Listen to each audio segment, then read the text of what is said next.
his role to the highest of his abilities. And then Tom Atkins as well, who's he's been crowned best clubman 3 times. So just the heart beating of that Geelong side. But maybe they don't get the accolades that they deserve. But those players on the team that you can just imagine that their teammates love playing with them and the coaches love to coach. And the feel-good story this afternoon is Josh Gibcus, the Richmond defender, picked 9 back a few years ago now, who finally gets his opportunity back in 2021. So almost 2 years he's been out, so plays his first game in 527 days. That's always the challenge from a coaching point of view as to whether you want to get that taste, just that little momentum heading into next season, or do you play the conservative path. 2-time All-Australian, played of course with Port Adelaide and the Hawks. Chad Wingard is with you for a Saturday afternoon. Welcome to you, Chad. Thank you all for having me. Really look forward to this game. I just wanted to mention as well, Josh Gibcus. I think that's great to get one game. I mean, it's a long season if you don't get to play a game. So, I'm really looking forward to see how he goes, to be honest. I mean, it's no bigger challenge than Geelong's forward line at the moment. So, it's going to be great to see. And alongside Chad Wingard, of course, the 3-time Premiership coach, who was a Premiership Tiger, and it was his birthday last Sunday. Mick Moldhouse, nice to see you for a Saturday afternoon. Welcome to you. Thank you so very much, Matt, Lauren, Chad, and all our listeners. I hope it's not a flogging. I have a suspicion it may well be, because there's nothing hanging on to the game except for Geelong to get through. The only thing for the Tigers is that when you're faced, let me tell you, I can categorically tell you this, and Chad would have been through this, you are in self-preservation. Even though there's a week off next week, and we watched with interest last night, I reckon even today when I looked at Adelaide's game against North Melbourne, that was a gentle, really gentle game by Adelaide, and they were quite poor, quite frankly. If Geelong go the same route, they'll win it, but they've got to be careful you don't run yourself out of form, because they haven't had any tough games, and they're not going to get a real tough one today, one would suspect. So there will be an element of trying to go for the sanctuary of getting through next week, particularly young players who are on the cusp or new to the side. Others will be going flat out to keep their form up. And for Geelong, it's the possibility of guys like Mitch Duncan, Cam Guthrie, Jake Collar-Jasny. Jed Buse gets his chance this afternoon, who are hoping to be part of that September push. Chris Scott spoke, Mick, about during the week the fact that Jeremy Cameron was held goalless last week, 79 goals for the season. Not running away from the 100-goal milestone, but they're going about their work, and if he kicks a bag, that's good for the team. But 4 goals 5 when these two sides last faced off was Jeremy Cameron's output for the Cats. Yeah, well, the likelihood is he could kick more, because Vlastuin is, I think Vlastuin was close to All-Australian selection. Now he's going to miss 2 games, because the first one last week he wouldn't have got a vote. So it's how this young defence will hold up. Cameron is a champion, and make no mistake about it. It's not often that he doesn't kick a bag of goals. He will go all over the ground to keep his fitness up, keep his run up. It's how much, with no Neil there, maybe he spends a little bit more time closer to goal. I'd be surprised, but then again, you could just about see Dangerfield at some stage coming out of the goal square. So there'll be a whole heap of positional forward changes for Geelong to, one, get ready for this game on this ground. They get a player in 2 weeks' time. Tom Atkins did the coin toss in game 150 alongside Toby Nankervis, and Geelong will head to the city end in this opening quarter. The Cats looking to push towards a top 2 finish. For the Tigers, the chance to try and say farewell to a club favourite, Camden McIntosh. It's round 24 of the AFL from the MCG. It's Richmond and Geelong. Here's Lauren Borden. It's Nankervis in good position against Stanley to get a little tap out. It ricochets back to him. He takes it. He takes the tackle by Smith and Stanley. So a repeat stoppage inside the centre of the MCG. I watched the midfield last week, Richmond. They were horrible, so they have to really lift today. So Stanley was a little tap out to Holmes. He kicks it right to centre half forward. Chopped off by Miller of the Tigers. He can flare it out wide and kick it out to Trezise, who hand passes it to Short.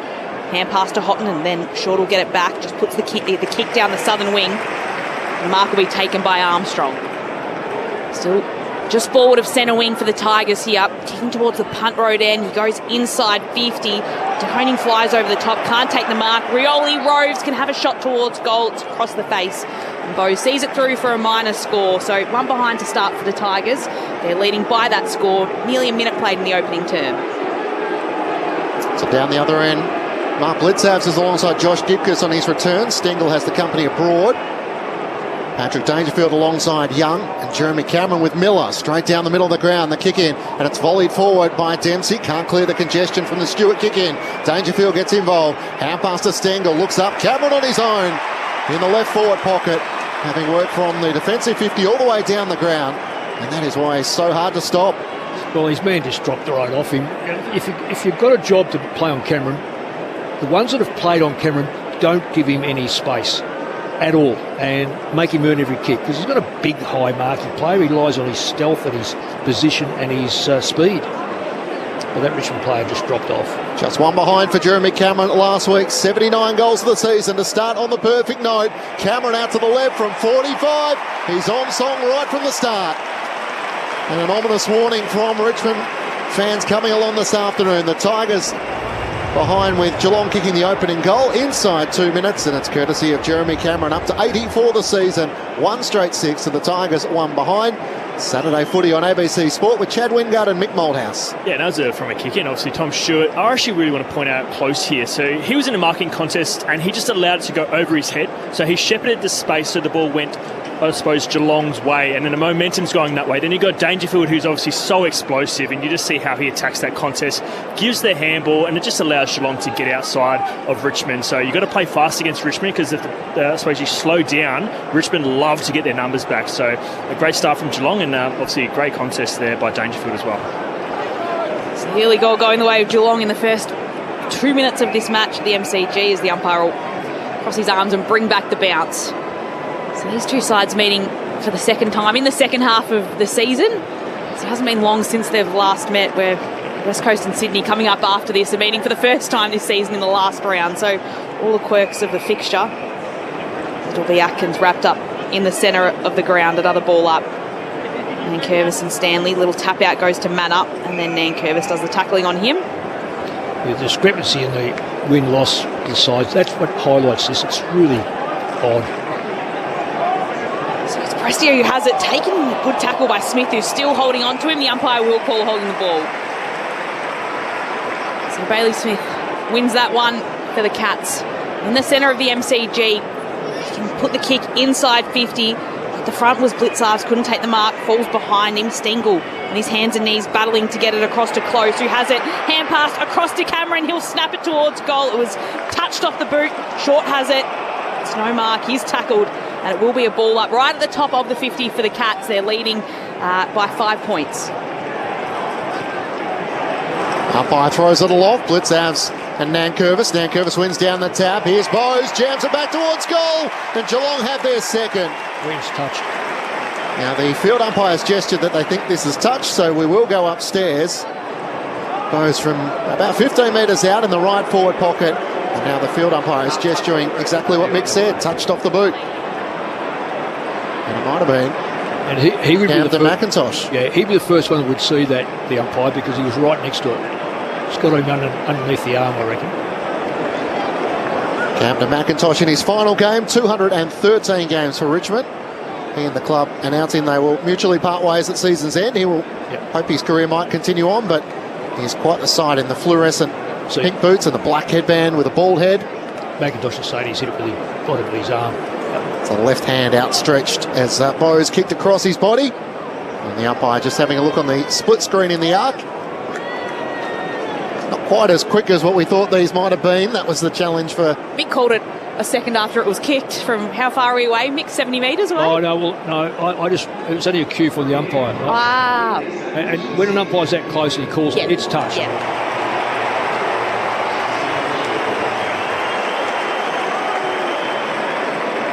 Can't be not touched if they can't declare it because the umpire's called it. So hang on. We are with a goal. So let's see. I didn't hear what the umpire said from the arc, but I assume there was insufficient evidence to. Well, it looked like it went underneath him. It didn't look like it got his arm. But here you go, Chad. Here's a look on this monitor here to our left. Oh, that's in fast play. That's hard. We'll slow it down. It might have been off of here. The umpire might have heard something, and sometimes if they hear, obviously, the slap of the boot on the hand, it can sound similar. But we've got a clear look here. I reckon it goes underneath him. It doesn't look like it gets him. Doesn't touch the wrist there? Yeah, it doesn't. I'm not sure. And McIntosh didn't have a reaction that it looks like he definitely touched it. Well, he was saying... Yeah, but see how normally if you touch straight away, you react more, I suppose, abruptly than that. So second goal for the Cats. They're 2 straight 12 to Richmond 1 behind. 6 minutes gone. Opening term. Saturday footy on ABC Sport. Just a little delay while we sort out that one, but Boses paid the goal as it's back in the middle. Here comes Houghton barging through, loses the ball. McIntosh doesn't have to hand pass it back to him, and Houghton in his bright pink boots can kick it to left half forward. Prestia with the footy, hand passes it away. The kick comes inside 50 off the boot of Ross, and it finds Lynch. He's marked just inside from the boundary line, about 52 metres out. He'd have to kick from. It doesn't look like he wants to take a shot at goal. Well, I don't know why Prestia is asking for the ball further out than him. That is so poor. Is it Prestia? Yeah, it was. Well, I don't get that. Lynch is a 50-metre kick. Prestia is a 45-metre kick. So Lynch will take the shot now. He'll kick just as he enters inside 50. It's a good-looking kick. He's popped it through. Richmond with their first off the boot of their spearhead, Tom Lynch. And it's 1-1-7 the Tigers. The Cats 2 straight 12. 5 points Geelong's advantage. 7 minutes have passed in the opening term. Saturday footy on ABC Sport.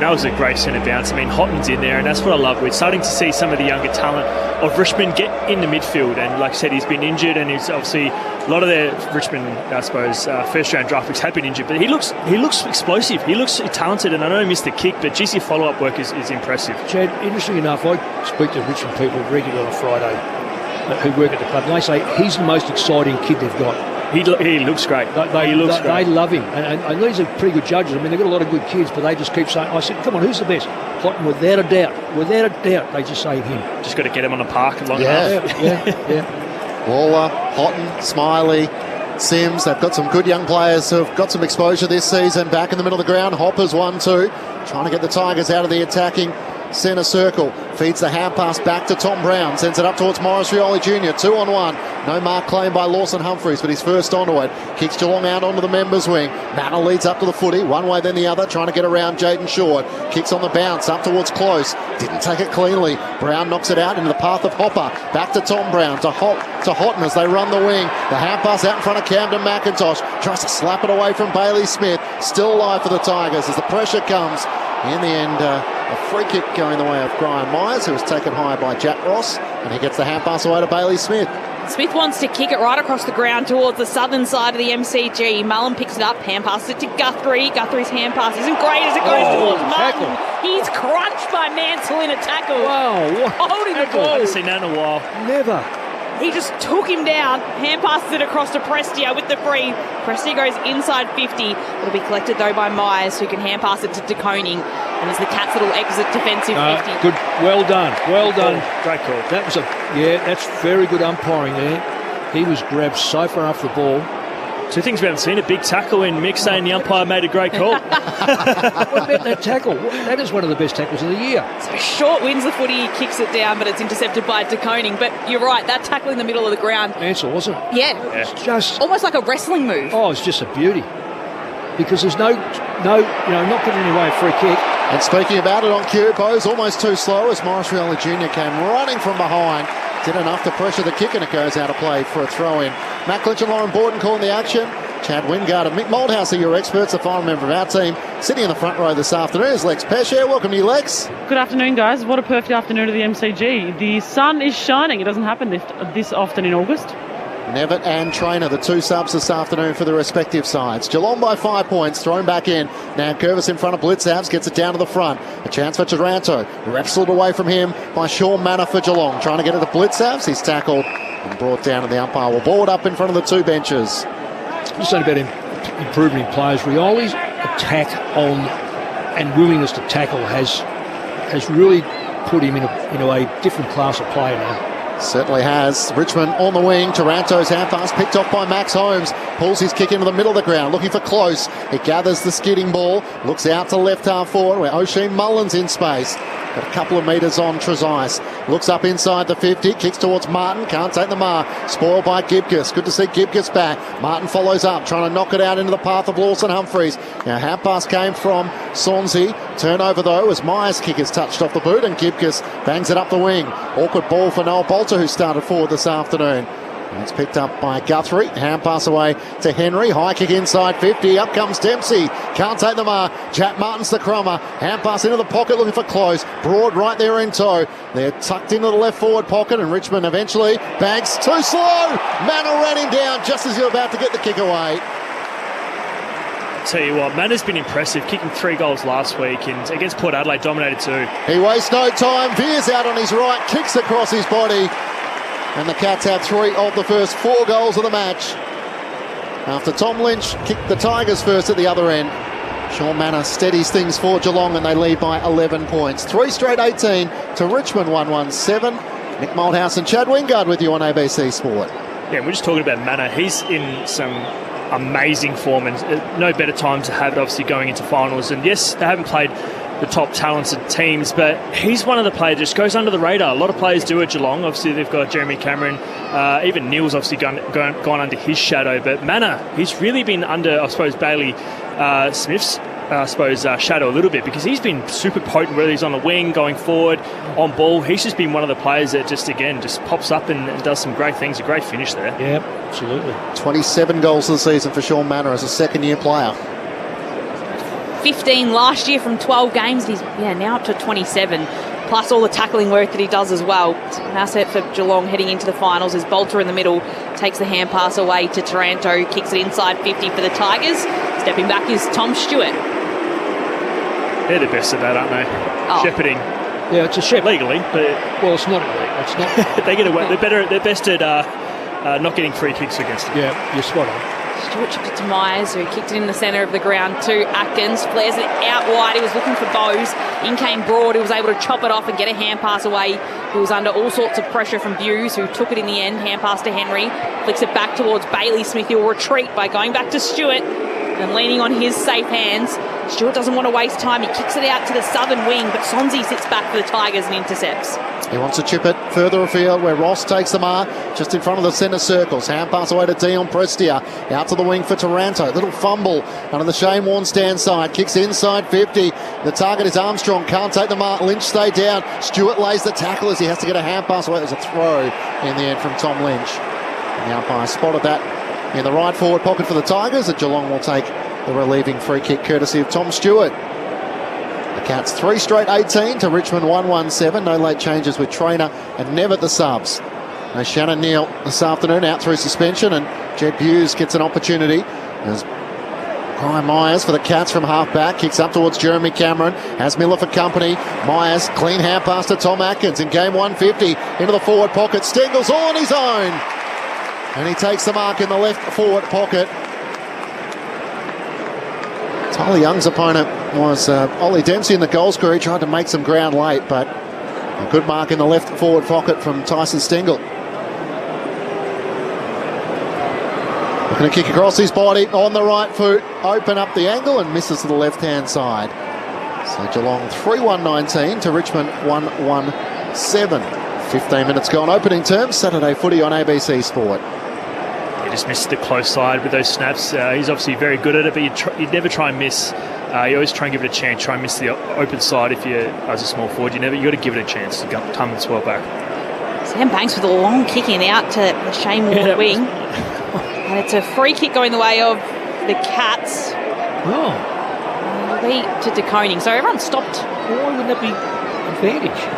Yeah, they didn't pay advantage. The hand pass game was on in the end. De Koning has to take his kick, go inside 50. It falls at the back to Martin, who'll snap across goals. And just another behind. So it's 13 points now, Geelong's lead. 15 minutes have ticked over in the opening term. Saturday afternoon footy on ABC Sport. If you want to join us throughout the afternoon, 0437 774 774 is the SMS line. Mick Malthouse and Chad Wingard with you this afternoon as the Tigers find a way out of defence. Banks, quick 1-2 with Ross. Back to Banks, kicks it up the wing. They can try and build from centre wing. Trezise sends it up towards half forward in the direction of Noel Bolter. Tries to shove Connor O'Sullivan out of the way. A whistle, and it's a Shepherd. So a Geelong free kick coming back to the young cat, Connor O'Sullivan, who signed a contract extension till 2028. Trying to work that free kick out. I just don't know one-on-one how one could be shepherding and the other one is not shepherding. Normally the forwards get a little bit more leniency in these things, although the kick is a turnover straight to Miller. He takes the intercepting mark for the Tigers on the wing. Geelong by 13 points, 16 minutes gone, opening term on ABC Sport. And Miller, the Western Australian, just heaves it on his boot and he'll get it to right half forward. O'Sullivan went up and then fell down onto his back though. It's in dispute. Stanley had a go at it, but it's Richmond that'll win the footy here by Taranto. Hand pass to Campbell. He lost the footy in Duck's manner to pick it up and dart the kick into the centre of the ground towards Dempsey. Hand passes it to a running Martin, who goes with a left-handed hand pass. It nearly doesn't work, but Smith's able to gather it cleanly, spear the pass into Jeremy Cameron in the forward line. And Cameron will have it just left of centre, kicking for goal from about 45 metres out. Yeah, Geelong are really going through the corridor. They are risking a lot. They are getting away with it a little bit, but you can see they're really making a real emphasis to whether it's kick or handball to go straight through the corridor today. Yeah. Well, the resistance is weak in many respects. Yeah. Richmond have fallen into the flanks virtually both times. Jeremy Cameron towards goal. It starts off right and it swings that way and stays that way. So he doesn't add to his first goal. Well, the first goal of the game, rather. It's just a behind. Geelong's lead pushed out to 14 points, 17 minutes played in the first. Interesting enough, inside 50s, 7 each. You wouldn't, just looking at the game, Geelong look like they've got total control, and yet it's the same number of times inside 50, just one's a little bit more effective, a lot more effective, I should say. Mick Malthouse with you on ABC Sport. Trezise from the Tigers from half back up towards Armstrong. Can't take the mark. Mansell's hand pass inboard to Sonzi, who chips it to Seth Campbell. Between wing and half forward. Now the leads come. Kicks up towards half forward. Houghton had it spoiled away from him. Gathered by Prestia for Richmond. Hand pass to Taranto. Hand pass to Banks. Ross sidesteps an opponent. Hats the kick inside 50. Humphreys dropped the mark. Still alive for Campbell. Hand pass into the pocket from Mansell. He gives it off in the end to Sonzi. Back to Mansell. Right forward pocket. Cross the body. Richmond second. Hard work. But they got in the right hands in the end. And Seth Campbell, who has led the way for Richmond in front of goal with 27 so far, kicks his first of the afternoon. Ryan Mansell was the one who finished the work. Seth Campbell gave the hand pass off, and Mansell closes that gap to 8 points, Geelong's lead. 3-3-21 to the Tigers, 2-1-13. Mick Malthouse and Chad Wingard with you. Well, he's a great finisher. He's given the highlight of the day so far is that tackle for start off. Yeah. And now he's just chased, now he's summed up the goal. Yeah. That wasn't just a blaze away, that was set up. I've got this, has a close look. He's got a great number on his back there. Chad, I don't know if you're aware of that. Yeah, and like I said, he does have a great number on his back, of course. Who wore number 7 for Richmond, Mick? Chad's still looking at it thinking, what's he talking about? I was too busy looking at the finish. A few number 7s could have that finish, couldn't they? So back in the middle after the number 7 of the current day, Ryan Mansell kicks the most recent goal. It's Hopper, who gets the kick out to right half forward for Richmond. In comes Sonzi, who gathers and collects the footy, puts the kick in low to Bolter. Wasn't 15, might have touched the turf as well. He's tackled by Stewart. Bolter can get a hand pass backwards to Sonzi, across to Ross, hand pass to Nan Curvis. He kicks right down to the top of the goal square. It's in the right forward pocket. Campbell's there trying to get on his right side to chip it towards the top of the goal square again. It's hard work for the Tigers. Bose can pick it up. Hand pass it across to Humphreys, who puts the kick to the top of the 50. It'll be a mark though, and it's a mark to the Tigers. And James Trezise has got the footy. That is hard. Now, that is hard work. It's gone through, I reckon, about 8 Richmond players, 4 Geelong players, and it's ended up back where Bolter thought he'd marked it. So they went 50 metres forward towards their goals. Now they've come 50 metres back out, where James Trezise almost looked like he wanted to pass it off. Then he went back, but he has decided just to chip it in. No mark will be taken by Ross. Dangerfield was there at the drop to take it. His hand pass goes out, but it's collected by Banks. Hand passes it to Hopper. Hand passes it back out to Short. He's about 70 metres out from goal. Just skies the ball inside 50. Plenty of players around the ball. Mantle's at the drop, can take it. Hand pass it to Bolter. It's hand passed into all the congestion. Ross has it. Hand passes it out. It's a Geelong hand pass from Holmes, who then goes straight to Hopper. His kick will be high towards McIntosh, up into the sky.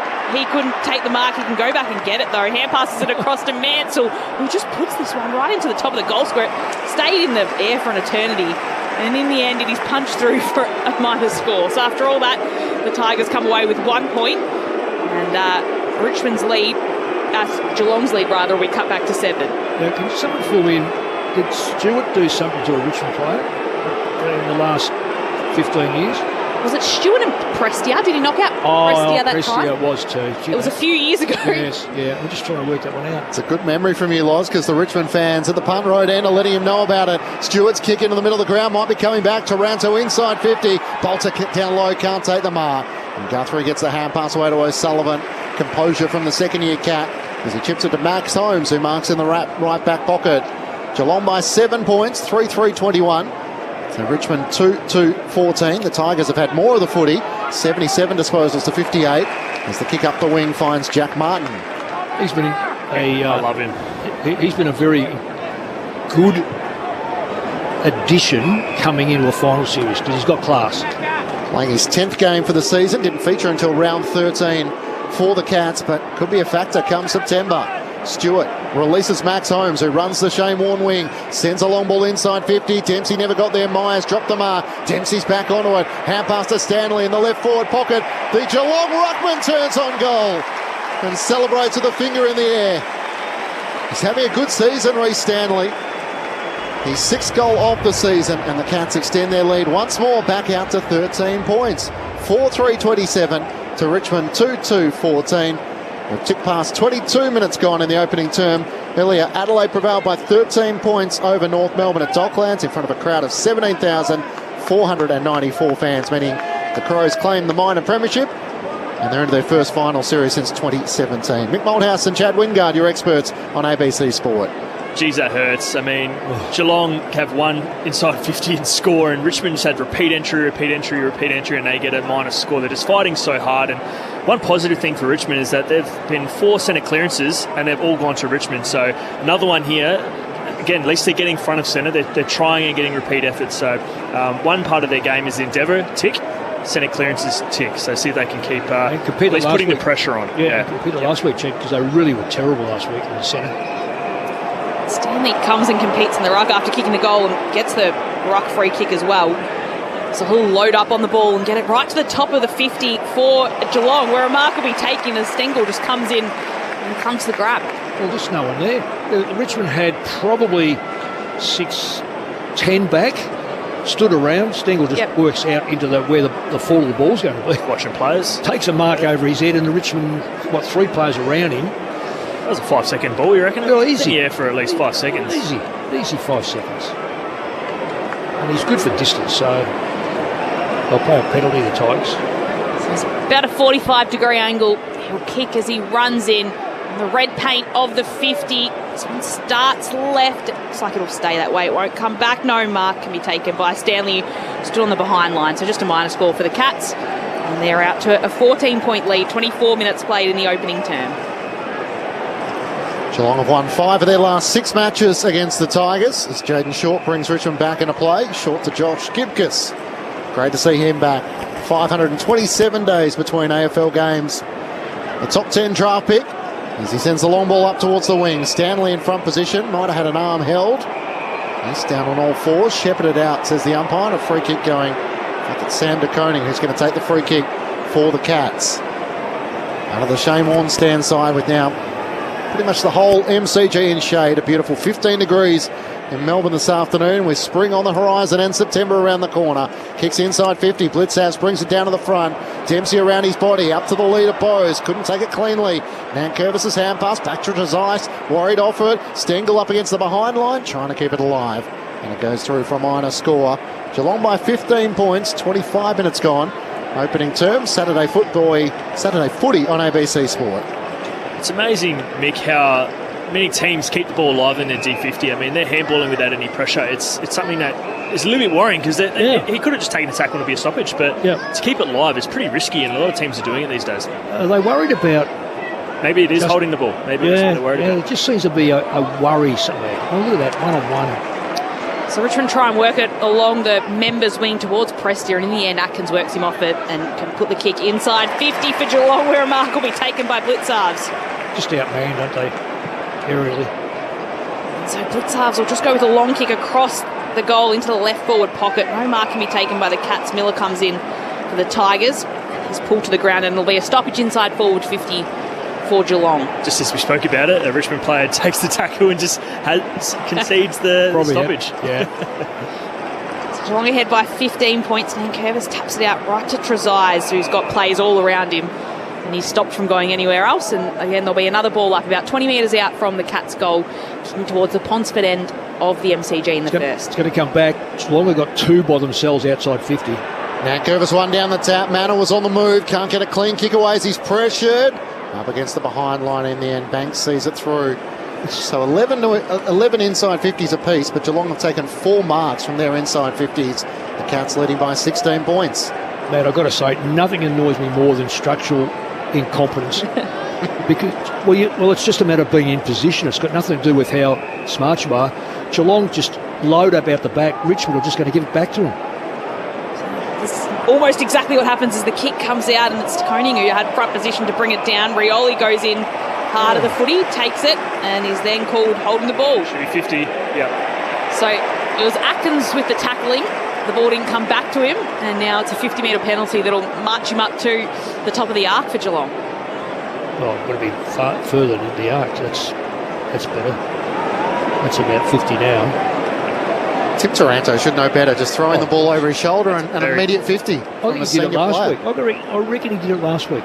Yeah, I'm not sure, but that's very poor, especially from someone of his calibre and a leader of the side. Yep. I mean, you just can't. And this early. There's some supporters here. You know, they're here to see how you go, not how undisciplined you are. So Atkins lets loose from 40 metres out towards goal, and he's offline. He doesn't make Richmond pay with the ultimate. It's just one more point to add to the collection of Geelong scores. 4-7-31 the Cats, Richmond 2-2-14. 27 minutes played in the first term. Lex Pesher on the boundary. Noah Bolter has been getting a fair bit of work done on his left hamstring. He looks okay. A couple of physios and doctors went over to him a short time ago. Thanks, Lex. We'll keep an eye on that. Sonsi from half back. His hand pass is a turnover. Hughes to Blitz Avs. He's ragdolled in a tackle. Taranto underground hand pass to Marcioli Jr. Can't take it. And Stengel takes back possession for the Cats. Kicks up towards Manor. Awkward bounce in front of him. Dangerfield comes charging out of Bulletigate. Can't gather it cleanly. And Tom Brown for the Tigers. Chips it out. Sonsi takes the mark at right half back. So slow. Tigers are just horribly slow at moving the football. So Geelong just at will get in position. They're like the Centurions. They just go across the ground where there's no room to move. That's better. That's slow, but now what are we going to do now? Geelong 4-7-31 to Richmond 2-2-14. As you heard from Mick, they move from right half back to left half back, where Miller through the middle of the ground to Prestia. Now Taranto cuts around Tom Atkins. Back to Prestia in the middle of the ground. Hand pass to Hopper. He looks up inside 50. Kick is smothered by Blitzage. Ricochets back to Hopper. Hand pass away to Tom Brown. He looks now out towards the left forward pocket rather than the right. On the lead is Mansell. Can't take the mark as Stewart makes the spoil. Guthrie overran it. Stewart goes down low and is taken high. Free kick to the Richmond fans. Disgust in front of them in the Olympic stand. You hear them loud and clear as Stewart's kick comes down to Cameron, collects and hand passes it to Mize. He's close to the boundary line, hemmed in. McIntosh comes in to knock him off his kick, and he hand passes it across to Cameron, just gets out to him. Cameron kicks across to Holmes, who dribbles a kick towards Dempsey, running down the right forward pocket to snap from a tough angle. He's got it. He's full of the tricks, Dempsey, and he puts one on show in the first quarter of this match at the G. And Ollie Dempsey gets his first of the afternoon. He's played every game this season. And he kicks his 28th goal. It's Geelong 5-7-37, Richmond 2-2-14. The margin out to 23 points late in this first term. Jed, the Richmond player in the middle, was it Hopper who kicked it and got half smothered? Or Taranto? I think it was Prestia. Okay, it's one of the more senior players. Right, so where we are, okay, easy, but he looks up to his right and he finds a player on the 50, totally clear, but no, he goes slow motion, gets it smothered, then doesn't react. That ball's now gone through the goals at the other end. This is a case of senior players at Richmond have to take responsibility. They're trying to teach these young kids good habits. That's not happening. Mick Moldhouse with you on ABC Sport. Bounce is going to be recalled just as Richmond were about to break out of the middle. I don't know if it was Prestia. I think it was Hopper. I think it was Hopper. When I look at it, it's Hopper's style. Free kicks, is that right? 10-2. Yep. Geelong's way. So that's why the Richmond fans are feeling like they're on the wrong side of it. Nankervis wins down the tap after Stanley went over the top. Here's Taranto, drives a kick inside 50. High ball, Stewart back with the flight, got a hand onto it. Hughes back in the lineup, gathers for the Cats. Hand pass to O'Sullivan to Bailey Smith with that wide headband at left half back. Releases Dempsey. He draws Hopper and gives it back to Bailey Smith. They run the worn wing inside 50. Dangerfield on the lead. A stationary Toby Nankervis tried to get back, but there was no stopping Dangerfield as he streamed out from the goal mouth. Geez, Bailey Smith's been super impressive. This is his 20th game coming off of an ACL injury, and to be one of the best players in the competition, I mean, what a steal from that trade period. He's been unbelievable. And again, just that worried about his, I suppose, disposal efficiency early on in the season, but just then he just shows how potent he can be by foot going inside forward 50. The Geelong captain, Patrick Dangerfield, from directly in front, 48 metres out, looking to extend Geelong's lead. It's a beautiful kick, straight through the middle. With no Shannon Neal this afternoon, the captain looks to cash in. His 26th goal of the season, and Geelong lead by 29 points. 6-7-43 to the Tigers, 2-2-14. 32 minutes gone, opening quarter on Saturday Footy on ABC Sport with Mick Malthouse and Chad Wingard. Tell you what, Mick, they've had 13 shots from 16 inside 50s. So you talk about potency. If they kick straight, it'd be... Obviously, it is pretty much, you feel like it's game over, but that is unbelievable efficiency in terms of getting shots per entry. Just shows how potent they are going inside forward 50 and the amount of talent that they've got down there. And also how much pressure that Richmond aren't putting on with the kick going inside forward 50 as well. Yeah. So a worrying sign. If Bolter's okay, you'd almost think about maybe you've got to put him back because they're just scoring too easy or getting shots too easy at this moment. Well, it starts in the middle. I mean, your back line can do what you like, but... Taranto takes it, hand passes across to Prestia, trying to move it forward late in the first term. The siren will beat them from going inside 50. And it is a case of second playing 17th so far in this first term. So it's 13 scoring shots for Geelong to Richmond's 4. And Geelong leading by 29 points at quarter time. 6-7-43 the Cats. The Tigers 2-2-14.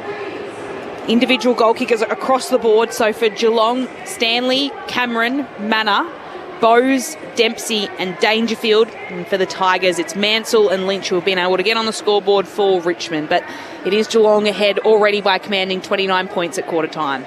So 6 individual goal kickers for the Cats, and they've also booted 4 goals to none from points from turnover. So the Cats making the young Richmond defenders pay as they try and transition out. Earlier today it was Adelaide who prevailed by 13 points over North Melbourne. It was a good tussle for a lot of the afternoon. 17-11, 113 to the Kangas, 15-10, 100. Riley Thilthorpe booted 3. He got the 3 votes in. Adam Ramanauskas' ABC Footballer of the Year. Ben Keys also booted 3, while Trembath and Paul Curtis booted 3 for the Kangaroos. And still to come tonight, the West Coast Eagles taking on the Sydney Swans. Saturday Footy on ABC Sport. ABC iView. Lose yourself in gripping entertainment. Somebody here. Like with The Family Next Door. Know something. Darby and Joan. I'm going to find out who did this to you. And Bay of Fires. What the... Always free, always gripping. ABC iView. This is the 2025 AFL Premiership season on ABC Sport. Umpire throws it aloft. Blitz Avs and Nankervis. Nankervis wins down the tap. Here's Bowes. Jams it back towards goal. And Geelong have their second. Jack Martin's the crummer. Hand pass into the pocket looking for close. Broad right there in tow. They're tucked into the left forward pocket. And Richmond eventually banks. Too slow. Manor ran him down just as he was about to get the kick away. He wastes no time. Veers out on his right. Kicks across his body. And the Cats have 3 of the first 4 goals of the match. Stewart releases Max Holmes, who runs the Shane Warne wing. Sends a long ball inside 50. Dempsey never got there. Myers dropped the mark. Dempsey's back onto it. Hand pass to Stanley in the left forward pocket. The Geelong ruckman turns on goal and celebrates with a finger in the air. Cameron kicks across to Holmes, who drills a kick towards Dempsey, running down the right forward pocket to snap from a tough angle. He's got it. He's full of the tricks, Dempsey, and he puts one on show in the first quarter of this match at the G.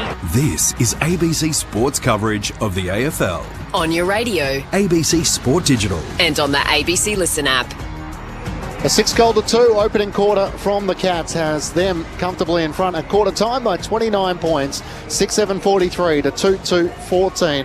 Matt Clinch and Lauren Borden calling the action ahead of Mick Moldhouse and Chad Wingard. Lex Pescier down on the boundary. Graham Myers has just headed straight down into the rooms. He's having an HIA test. I didn't actually see when that happened, but I suppose he'll be down there for the next few minutes and early into the next quarter, but we'll see what plays out with that. Thank you, Lex. Mick and Chad, your assessment on the opening quarter. Geelong leading by 29 points.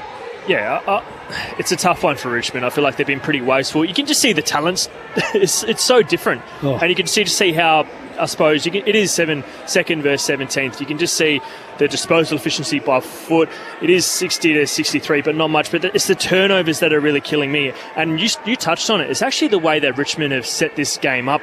I hate when teams let Geelong have a +1. Yep. They're allowing Geelong at times have +2 in the defensive 50.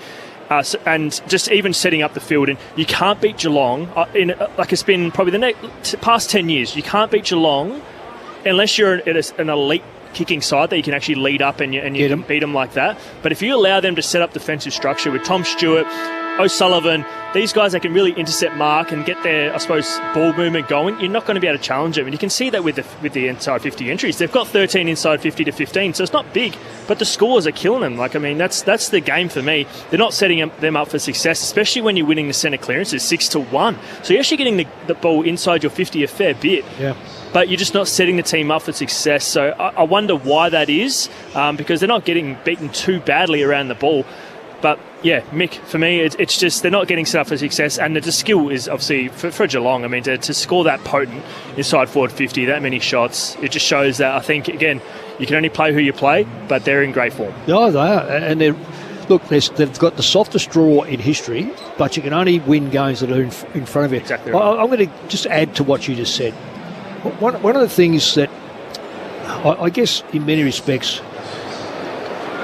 now I'm just going to say, what I prided myself on as a coach was to be able to read the play and go, right, how did that side get beaten? How did they win over the journey? And time again, I go down to Geelong, they've got an 80% record, but the 20% against sides that go 6 forwards. Because Geelong on the ground are not that great. In the back line, because they're so used to getting coverage, so used to in the air, and they're a great spoiling side. But when the ball hits the deck, they become mortal. GWS, Gold Coast, I think it may have been Port, watching them play, maybe Melbourne even. St Kilda looks good against them down there as well. That's right, and they kept the 6.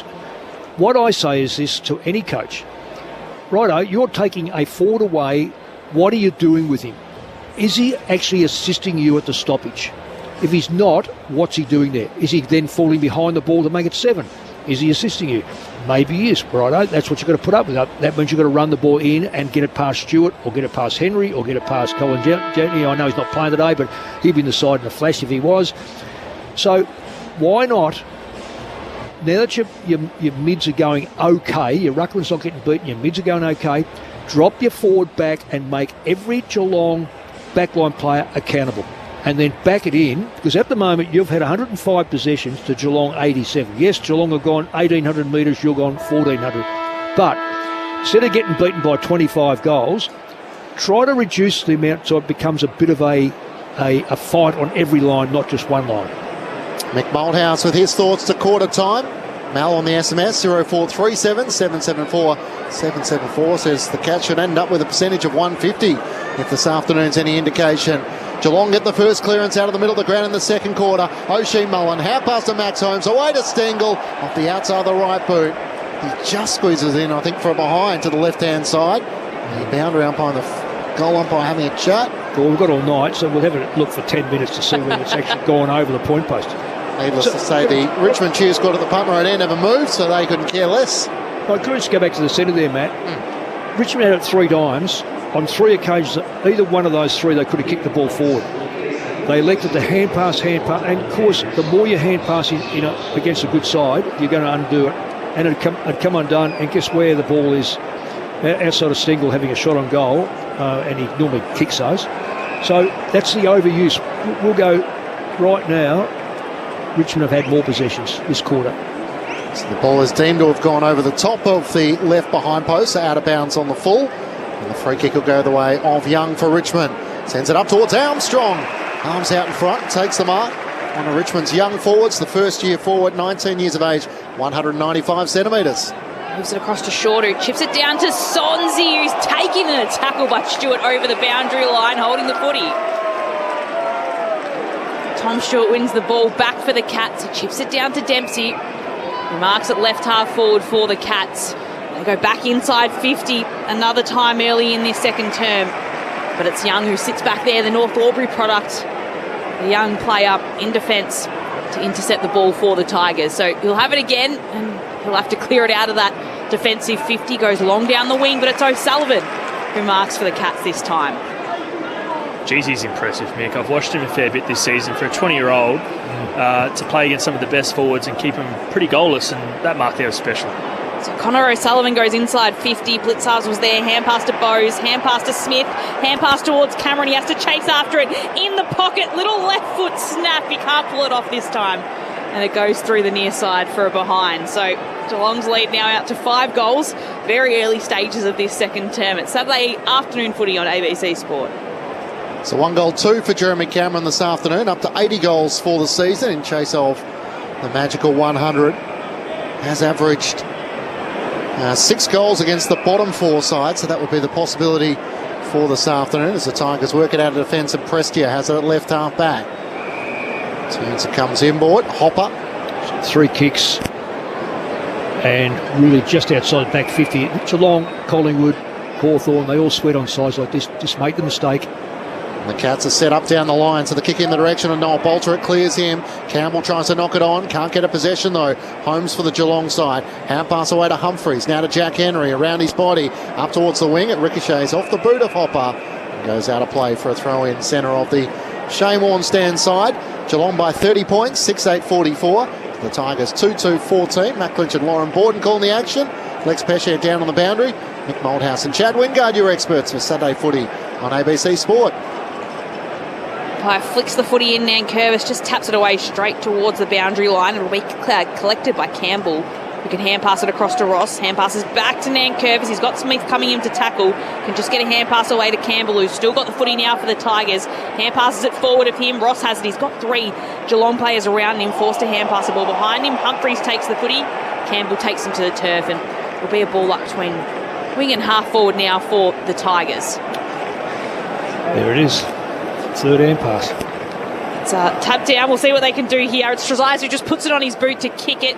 Goes out wide. It'll be one bouncing over the boundary line in the pocket, but they have gained some territory there. The Tigers down to Lex Pesce on the boundary. Grant Myers has just appeared again. He looks like he's doing some warm-up on the boundary, so it looks like he's past that HIA and is good to go.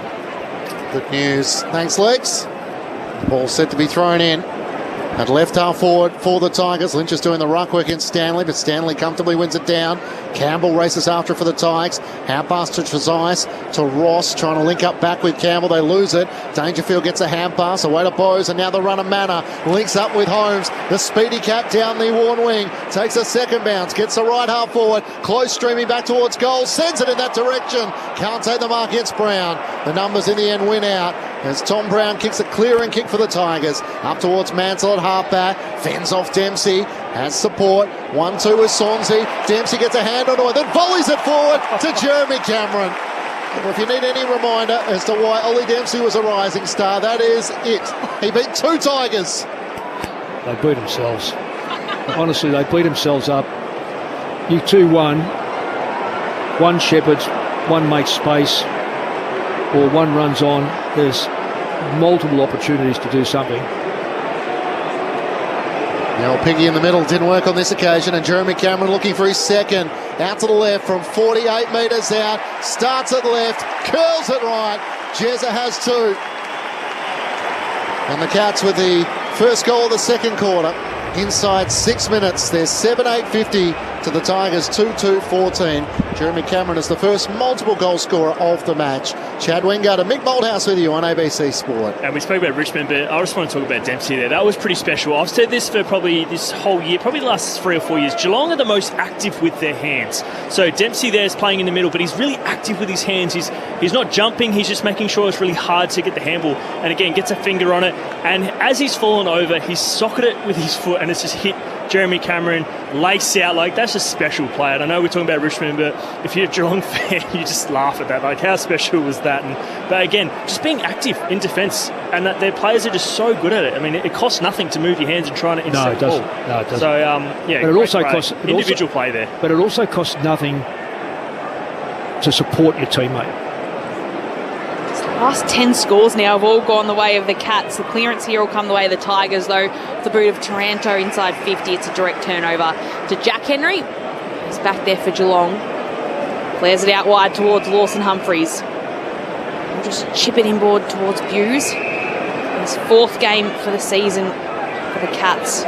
Brought in for today's match against the Tigers at the MCG. Chips it up towards Guthrie. He flares it out wide towards Humphries, who's now got it on the Shane Warne side of the ground. He can go inside 50 with his kick. Stanley at the back, nudged off his opponent, holds on to the mark. This could be quite embarrassing, I reckon, this game. I mean it in the nicest sense that unless you're prepared to, as a midfield, to work as hard as your opposition, and that's only a work ethic, but Richmond's midfield just do not work hard, and that's why it creates the overlap for Geelong to this motor uncontested down the ground. So here's Reece Stanley now from about 40 metres out, lets loose towards goal, and it's across the face. He didn't like it at the moment. It came off his boot rather, and so it's 1-1 for Reece Stanley now, and Geelong's lead 37 points though, 7 minutes into this second term. It's Saturday afternoon footy on ABC Sport. With a lot of sides having trouble maximising their inside 50s, Geelong have taken 8 marks inside 50 to Richmond's 2. It is one of their strengths. Reece Stanley was on Toby Nankervis at that inside 50. Was able to push him out of the way and take the mark. The Tigers try and work an avenue out of defence as a quick 1-2 with Banks. Got it back from Miller, kicks it up towards the wing. O'Sullivan in the pack for Geelong, brings it down. Taranto's hand pass, chopped off by Taconing of Geelong. He's tackled and brought down. Ross tries to get a hand pass forward. Bailey Smith gets a hand pass on.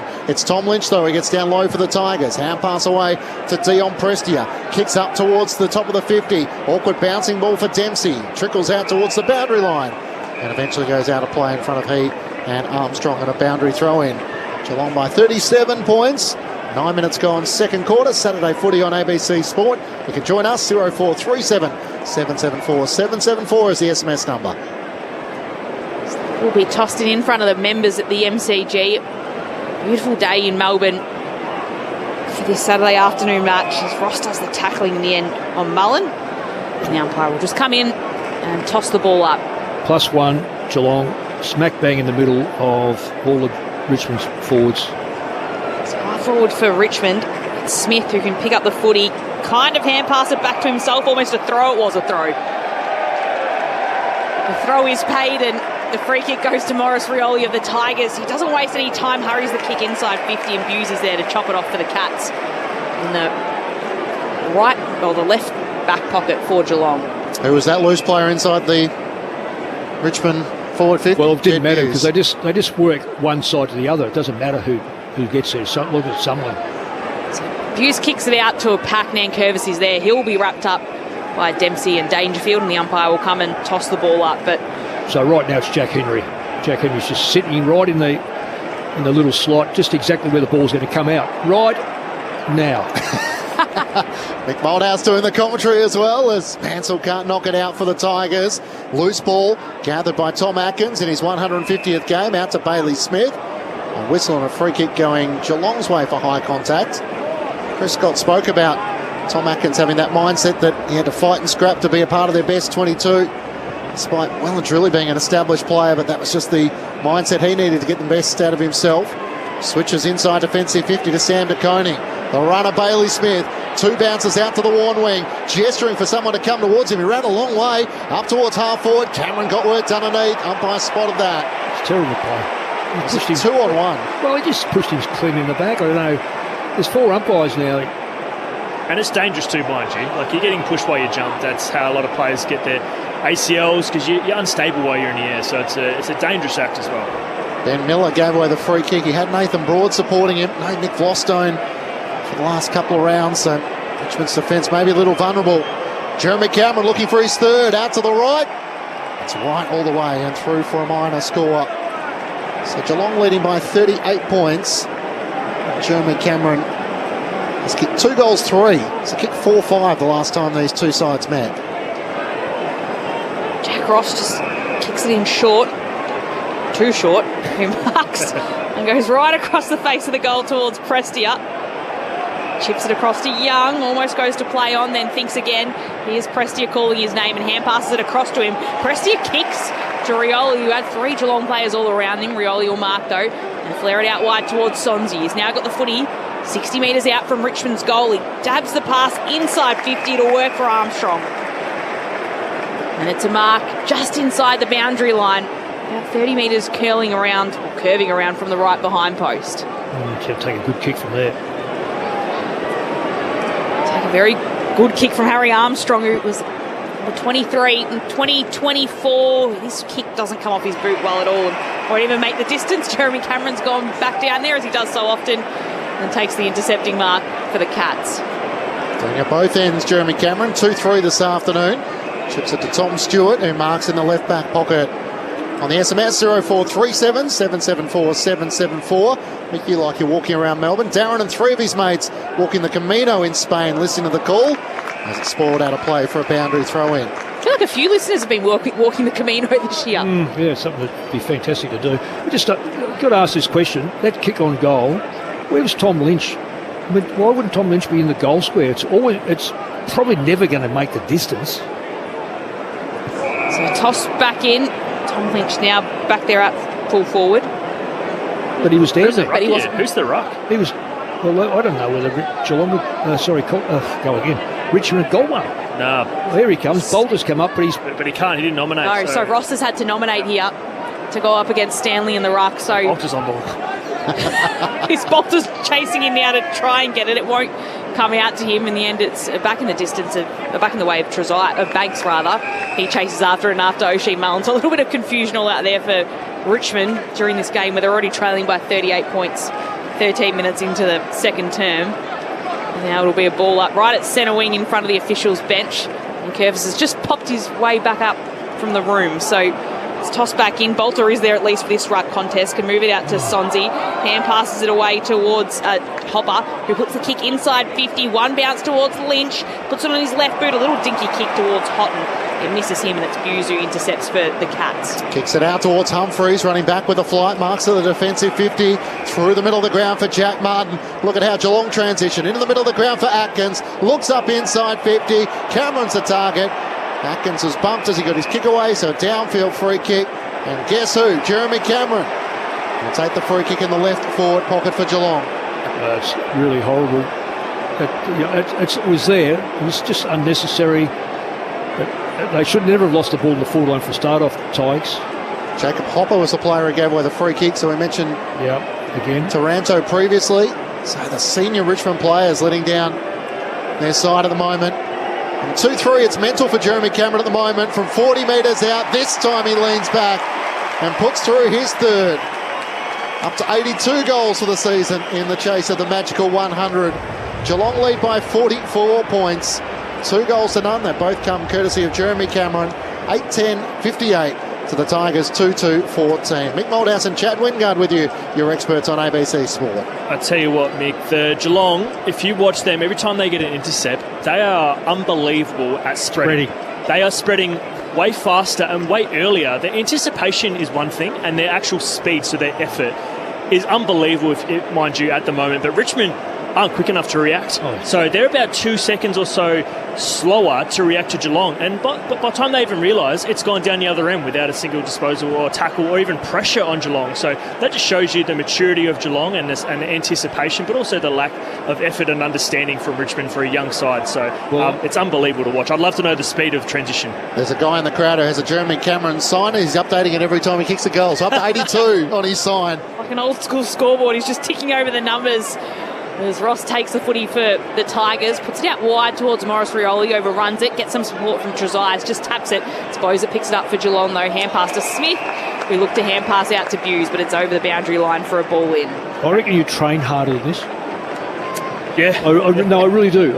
It's interesting. I had lunch with Glenn Jacobs a couple of weeks ago, and he was trying to explain to his West Coast players that he said, we trained in the 90s harder than what we Yep. played, I have no doubt that Geelong trained harder than this.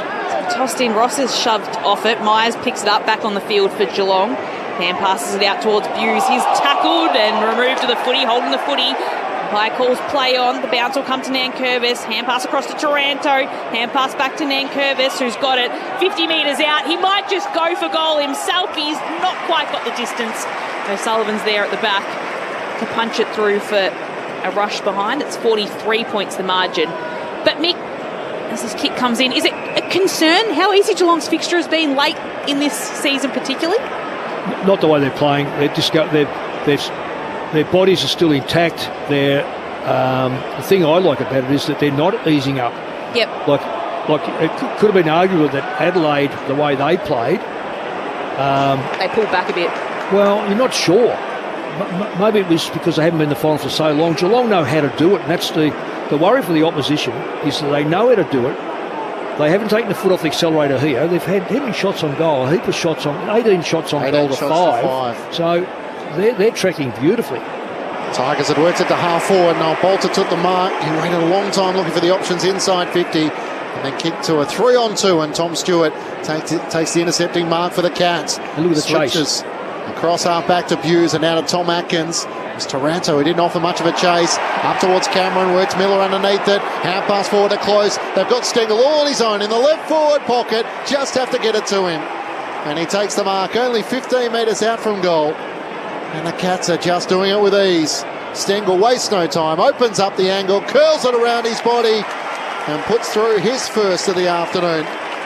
Tyson Stengel on the board, and the Cats lead by 49 points at the 18-minute mark of the second quarter. 3 unanswered goals in this second quarter, the last 6 goals of the match. 9-10-64 to Richmond 2-3-15. Ahead of Mick Moldhouse and Chad Wingard, Lex Pesher on the boundary. At what point do you think Geelong go, let's just get it to Jeremy Cameron and bring back that tactic? I'm not sure. I don't really want to talk about that. Yeah, I want to talk about the Richmond players because if I'm being honest, this is the second quarter and this is actually embarrassing. It is embarrassing. This is actually embarrassing because it's the effort. It's not the talent that's actually losing you in this game at the moment. That was uncontested the whole way. Uncontested. No chasing whatsoever. I'm actually, if I'm a Richmond supporter, you're losing members. You're losing people. I'm not excited for next year. There's some players out here that I don't think who care. For this early in the game, if this was happening in the last quarter, they gave an effort, it's just, it's been too hard of a day for them. But at the moment, this is actually pretty embarrassing if you're Richmond. I think it's shocking. So it's back in the middle, and Nankervis tries to get a little tap away. It's Smith who can run onto it easily for Geelong. Nice kick to the top of the 50 for the Cats. It'll go over the top of Dangerfield and Young, who are fighting for the ball. And at the back is Banks, the Tigers defender, who'll turn this over towards Bowes. Well, why? Why would you attempt that kick? All you have to do is take one more step inboard and come back onto his right to the fence where they had 2 players on the boundary. Kicked it across the arc and given Bowes an in easily to come in and chop it off. Now Jack Bowes will come in from about 50 metres out to put this one towards the punt road end to the Richmond fans that are there. It's punched through on the line by Nankervis, who got back down there. So just a behind for Bowes to go alongside his goal. It's Geelong's lead, though, out to 50 points. Not even 20 minutes played in the second term. 70% of the time they're scoring on entrance. 70%. Brown brings the Tigers back into play. Long kick in the direction of Miller. Spoiled down. Bailey Smith 1-2. With Tom Atkins into the pocket. Dangerfield on the lead. He takes the mark in the right forward pocket. It is coming in frequently now for the Richmond defenders, and they just don't have an answer. 11-7, the inside 50s Geelong's way in this second quarter, and another mark inside 50 for the Cats. Patrick Dangerfield has one already. With the socks up, he'll start out to the right, just inside 50. A slow approach from the Geelong captain as he fires towards goal. It's not a bad effort, it's better than that. Another goal for Geelong, 4 so far in this second quarter. And the last 7 of the match, and it's over 50. A 56-point lead the Cats way.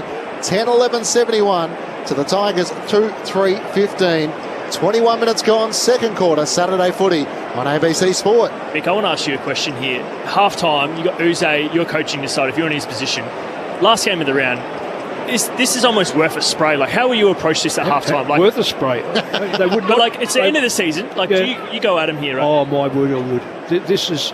What would you say, Mick? You nailed it in one when you said there are supporters here who are looking to sign on for next year. Richmond can be pretty fickle, and if you're not, if you don't, it's just go through the club song.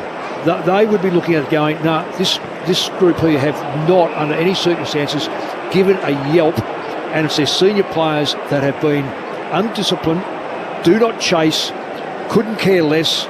This is a total embarrassment. One to the AFL. I'd give them a bake, though, fair dinkum. I'd be livid being the coach of this football side. So it's back in the middle now, but it's already tough for Richmond out there as Nankervis can tap it away. Mullins there and picks up for Geelong. Hand passes it to Myers. Hand passes it to Holmes. They're moving it right through the middle of the MCG easily. Hand pass to Smith. He kicks as he's falling inside 50. Martin tries to gather it, just can't quite pick it up cleanly, but it will be a throw in inside forward 50 for the Cats.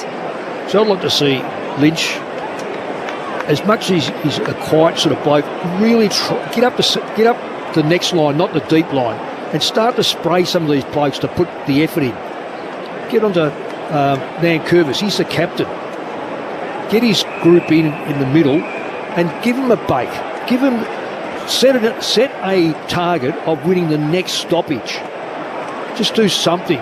Let the supporters think he cares. Because right now there's no care. Mick Moldhouse with you on ABC Sport. Geelong by 56 points from the throw-in. Spills down to the front. Dempsey off his boot. It rolls out of play. What about for you, Chad? You got Noel Bolter playing as a forward. Do you look at returning him to the back line? How do you try and build some enthusiasm in the last game of the season? Yeah, I'd even the numbers and put Bolter back. I'd put him in every contest I possibly could because they're just marking too many possessions and they're scoring too easy, Geelong. So for me, it'd be Bolter back and even the numbers, if I'm being honest. And just, if you're going to lose by skill, I don't want to lose by structure. That's how I'd be as a goals coach. From the throw-in, Hopper kicked out towards the boundary. It wasn't that far from Ryan Mansell, and the umpire says insufficient intent to keep it in. Oh, these umpires. So that rule will be changed, you'd imagine, next season, and we'll have a bit more clarity that it is a last touch rule. And Bailey Smith takes the free kick for Geelong, loads up inside 50, clears the fingertips of Blitzhouse. At the back, it's Gibcus who gets a hand pass away to Prestia. Richmond away, hand pass to Broad, kicks out to the wing, over the head of Campbell. Needs to get around O'Sullivan, he almost did, no he can't. Has to hand pass over the top. Lawson Humphries races after it, can't take it cleanly. Bolter for the Tigers can. Hand pass to Broad, one way, then the other. Kicks up towards half forward. Campbell underneath it against Jack Henry, and Henry uses his body well. Pulls in the one-handed mark and claims it at left half back for Geelong. And this is why you're happy if you're Geelong. You're actually playing teams that aren't, I suppose, as good as the others. But the way they're setting up their defence, like the way they're playing is going to get them ready for finals. They're not changing. They're not, I suppose, running forward or trying to do something that's not out of character for Geelong. They're playing the Geelong way, and it's great to see. Cats on a 5-game winning streak coming into today. Richmond on a 4-game losing streak as Short takes the footy at centre half forward and just kicks it down towards right half forward. Campbell on the end of it can chip it into the goal square, but Tom Stewart's back there playing on Ryan Mansell. He does what he does best. Well, it didn't give Mansell one hope. Kick the ball favouring Stewart. If you're going to kick the ball in the forward line, if you can't hit a target, put it on the ground. Let them fight on the ground for it as opposed to a one-on-one marking, Jill.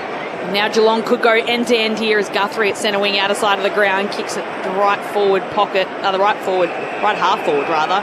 It's just moved across by Banks for a throw-in. So they quickly are getting it from that goal square almost into their forward 50. And Stewart by himself, he could sit there and have a cup of tea and decide what he wants. Oh, he's now... Yeah, they've always been able to drop a player off.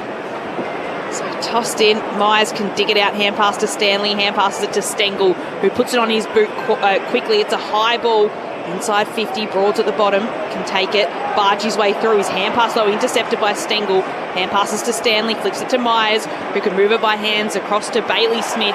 Spiralling kick inside 50, it'll bounce. At the front is Gibcus, can take it, he's dispossessed. McIntosh is there, his final game in the yellow and black, clears it out of side of defensive 50. It could be coming back though as Buse collects. Campbell couldn't take the one-handed mark. Buse gathers, hand pass to Close, now to O'Sullivan, inside 50. Dangerfield the target, can't take the mark. Tom Brown sees it out of play in the left forward pocket for Geelong. The Cats 10-11-71 to the Tigers 2-3-15. After Geelong led by 29 points at quarter time, 6 goals to 2. Jeremy Cameron kicked the first 2 goals of the second quarter, up to 3 for the match. And Geelong have booted the last 7 goals of the match so far. Leading by 56 points.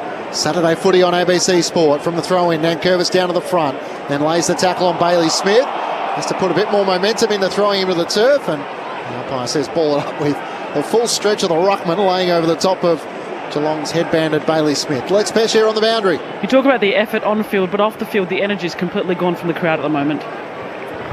Thanks, Lex. So tossed up inside, Geelong's attacking 50. Sonzi tried to get a go at it. In the end, it's tapped away by Gibcus, 100%. and that's insufficient intent. Couldn't make it any more obvious. No, It just right smack bang. might as well grab the ball it? and kick it out of ground. Why would you grab the ball? He just tapped it straight over the boundary. There wasn't even any other angle at it. He would have been better to grab the ball and run straight over the boundary than tap it out of play. So O'Shea Mallon, he hasn't kicked a goal. He won't go for the goal here. He kicks it across into the right forward pocket. No mark can be taken. Miller's there to collect for the Tigers. Hand pass to Ross. Little hand pass across to Hopper, and it's back to Miller here, who just puts it as long as he can to centre half forward. Bolt is there, taps it away from De Koning. Campbell comes in, has to hand pass inside forward 50. Here's Stewart just charging through, picks it up, chips it across to Smith. Just as the Tigers think they're out, Richmond repel from half back as Myers gets a hand pass to Tom Atkins out towards half forward. Geelong have the options, and Jack Martin marks just inside 50 out to the right. There's the transition of Geelong to find a target. Richmond, first time they even looked effective, but then ran out of a player. They were one man short.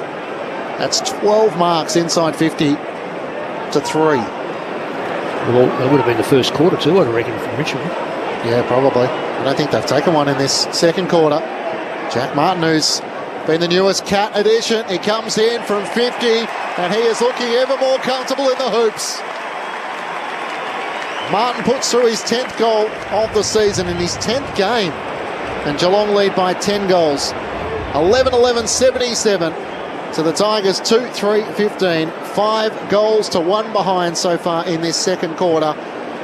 And the last 8 goals of the match have gone the way of the Cats. On the SMS, 0437 774 774.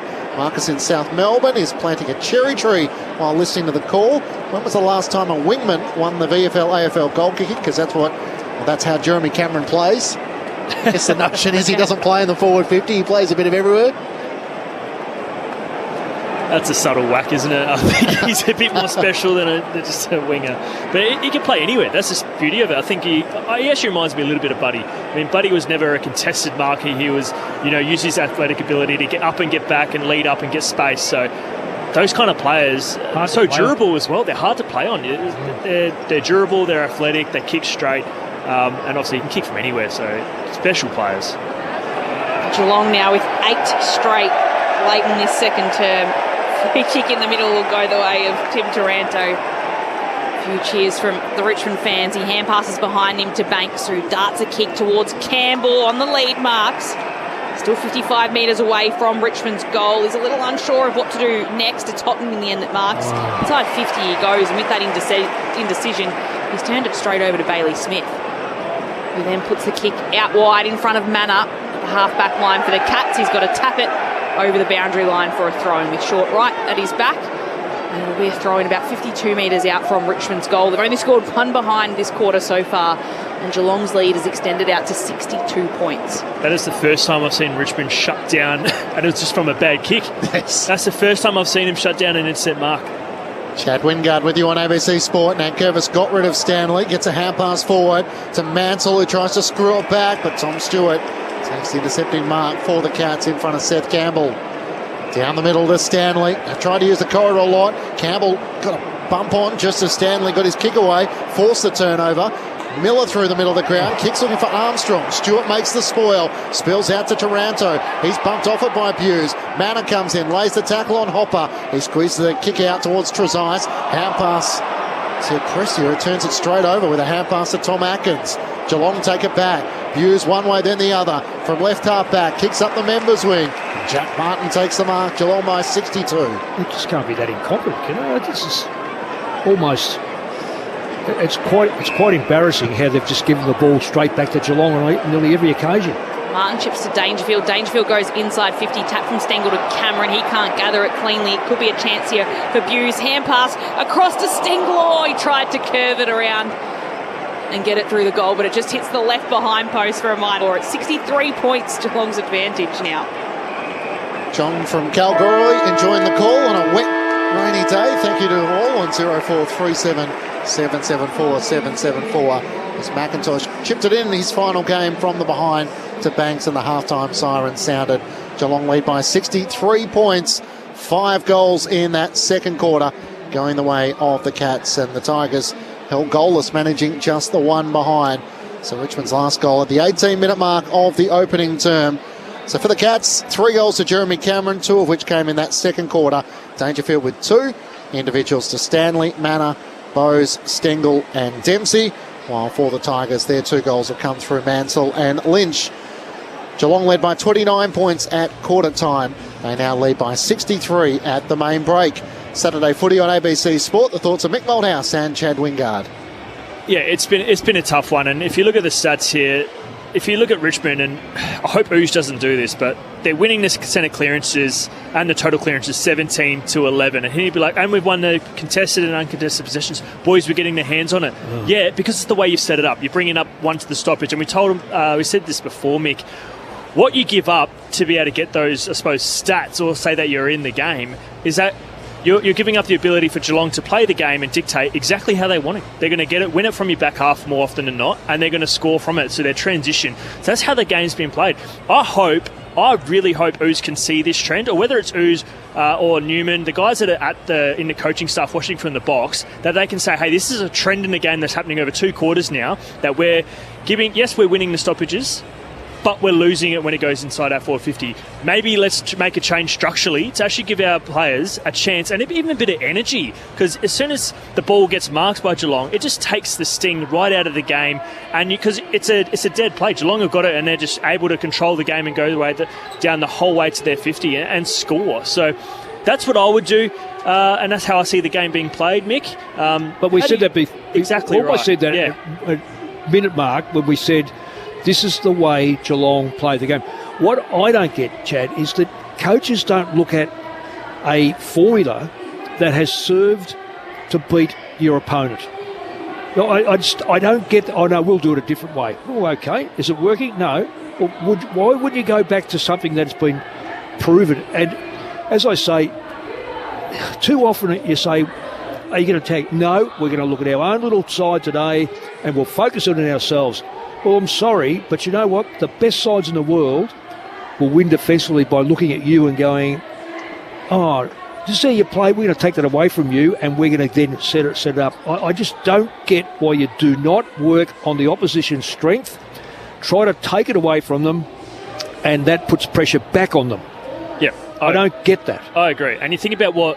You're right, take away their strengths, but what is Richmond's strengths? And that is speed. Getting the ball on the ground, keeping it live, on the ground, ball forward, getting your, I suppose, small half forwards out and out the back. Yeah. But they can't do that if they're fighting an outnumbered, especially a team that can mark it and go the other side. And it also takes the energy away from you wanting to do that, because you're just getting so frustrated because Geelong are just marking every ball that comes inside forward 50. Yeah. So it is frustrating. I mean, it's so easy to watch up. We call it the Virgin Lounge. It's so easy to see from up here in the box, and when you're on the field, it's obviously a lot harder. And it's only last year I've been out there, so I get it, but it is frustrating when you're up here and you can kind of see it and you just want to see this game played the right way, and actually Richmond have a chance. But again, it just shows you the difference between the top sides and the bottom sides as well, which the AFL would not be happy with, but also this late in the season that it's almost like a write-off. So that's one, I suppose, negative as well.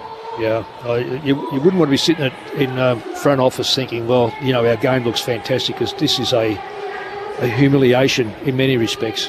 So Geelong have booted 11 goals, Mick. They've kicked 9 from Richmond turnovers. Yep. So they force them into mistakes. They've had the game structured and set up in the way in which they wanted, and they've taken 13 marks inside 50 to the Tigers 3. So not only have they been able to force the turnover, but they've then been able to find easy options inside forward 50 and lead by 63 points at the main break. Maddie wants to know, loving the call, who would Geelong prefer to play in the first week of the finals, Brisbane or Collingwood? Well, interesting enough, I was with Corbin today and we've spoken about this, and you'll know this stat. I know that Brisbane have just beaten Collingwood, but generally speaking, Collingwood beat Brisbane, Brisbane beat Geelong, and Geelong beat Collingwood. Yep, that's the way it's worked. So I am not sure. Well, it's here on this ground, and they're playing. And you know the advantage is they're playing their last game, which is remarkable. Again, on this ground before finals. So I don't know whether they'd be over worried about. They'll worry about who they play. I don't think they'd be worrying about who they play. Yep. Geelong beat Collingwood, of course. Jack Crisp had that shot after the siren. His record-breaking game for consecutive runs, surpassing Jim Steins, and the Cats went on to prevail. Also, kudos to the Richmond fans remembering the bump Tom Stewart laid on Dion Prestia back in 2022 and still giving him the Bronx cheers this afternoon. So maybe the Tigers fans could give the address at halftime, given they have brought plenty of spirit and endeavour this afternoon. Halftime at the MCG, Geelong leading by 63 points. Let's bring you the latest from the ABC newsroom.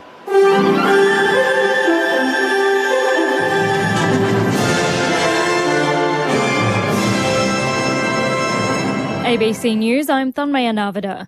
The Menendez brothers have now been both denied parole by a board in the US state of California after spending decades behind bars for killing their parents at their Beverly Hills mansion in 1989.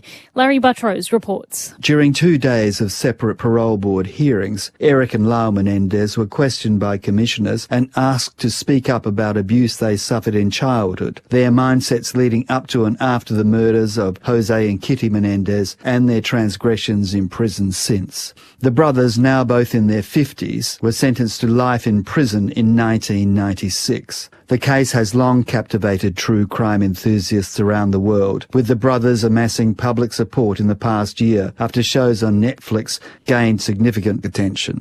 Aid agencies say Palestinians facing famine in Gaza City are too exhausted to flee the intensifying Israeli offensive there. A UN-backed report says more than 500,000 Palestinians are facing an entirely man-made famine, as BBC Arabic's Saeed Shahata explains. Unfortunately, it will not change the Israeli Prime Minister Benjamin Netanyahu's mind for several reasons. First, Mr. Netanyahu said the report's conclusion is outright lie. Said Israel doesn't have a policy of starvation. On the contrary, it has a policy of preventing starvation. Second, Mr. Netanyahu believes that the only way to release the hostages is by military force. So the reason seizing Gaza City and controlling Gaza City is a must in his plan. At home, Queensland police say they will still patrol the Story Bridge tomorrow, despite a ban on pro-Palestine demonstrators across the Brisbane landmark. Authorities and a Queensland magistrate opposed the plan to march on the bridge due to safety concerns. Organisers say the event will go ahead tomorrow, but now from the CBD to Musgrave Park. Brisbane Region Acting Assistant Commissioner Reece Wildman says officers will take any attempt to climb or deface the Story Bridge very seriously. We understand that the Story Bridge is symbolic to the protest organisers. It is very much linked back to the recent Sydney Harbour Bridge protest. However, symbolism can never outweigh community safety.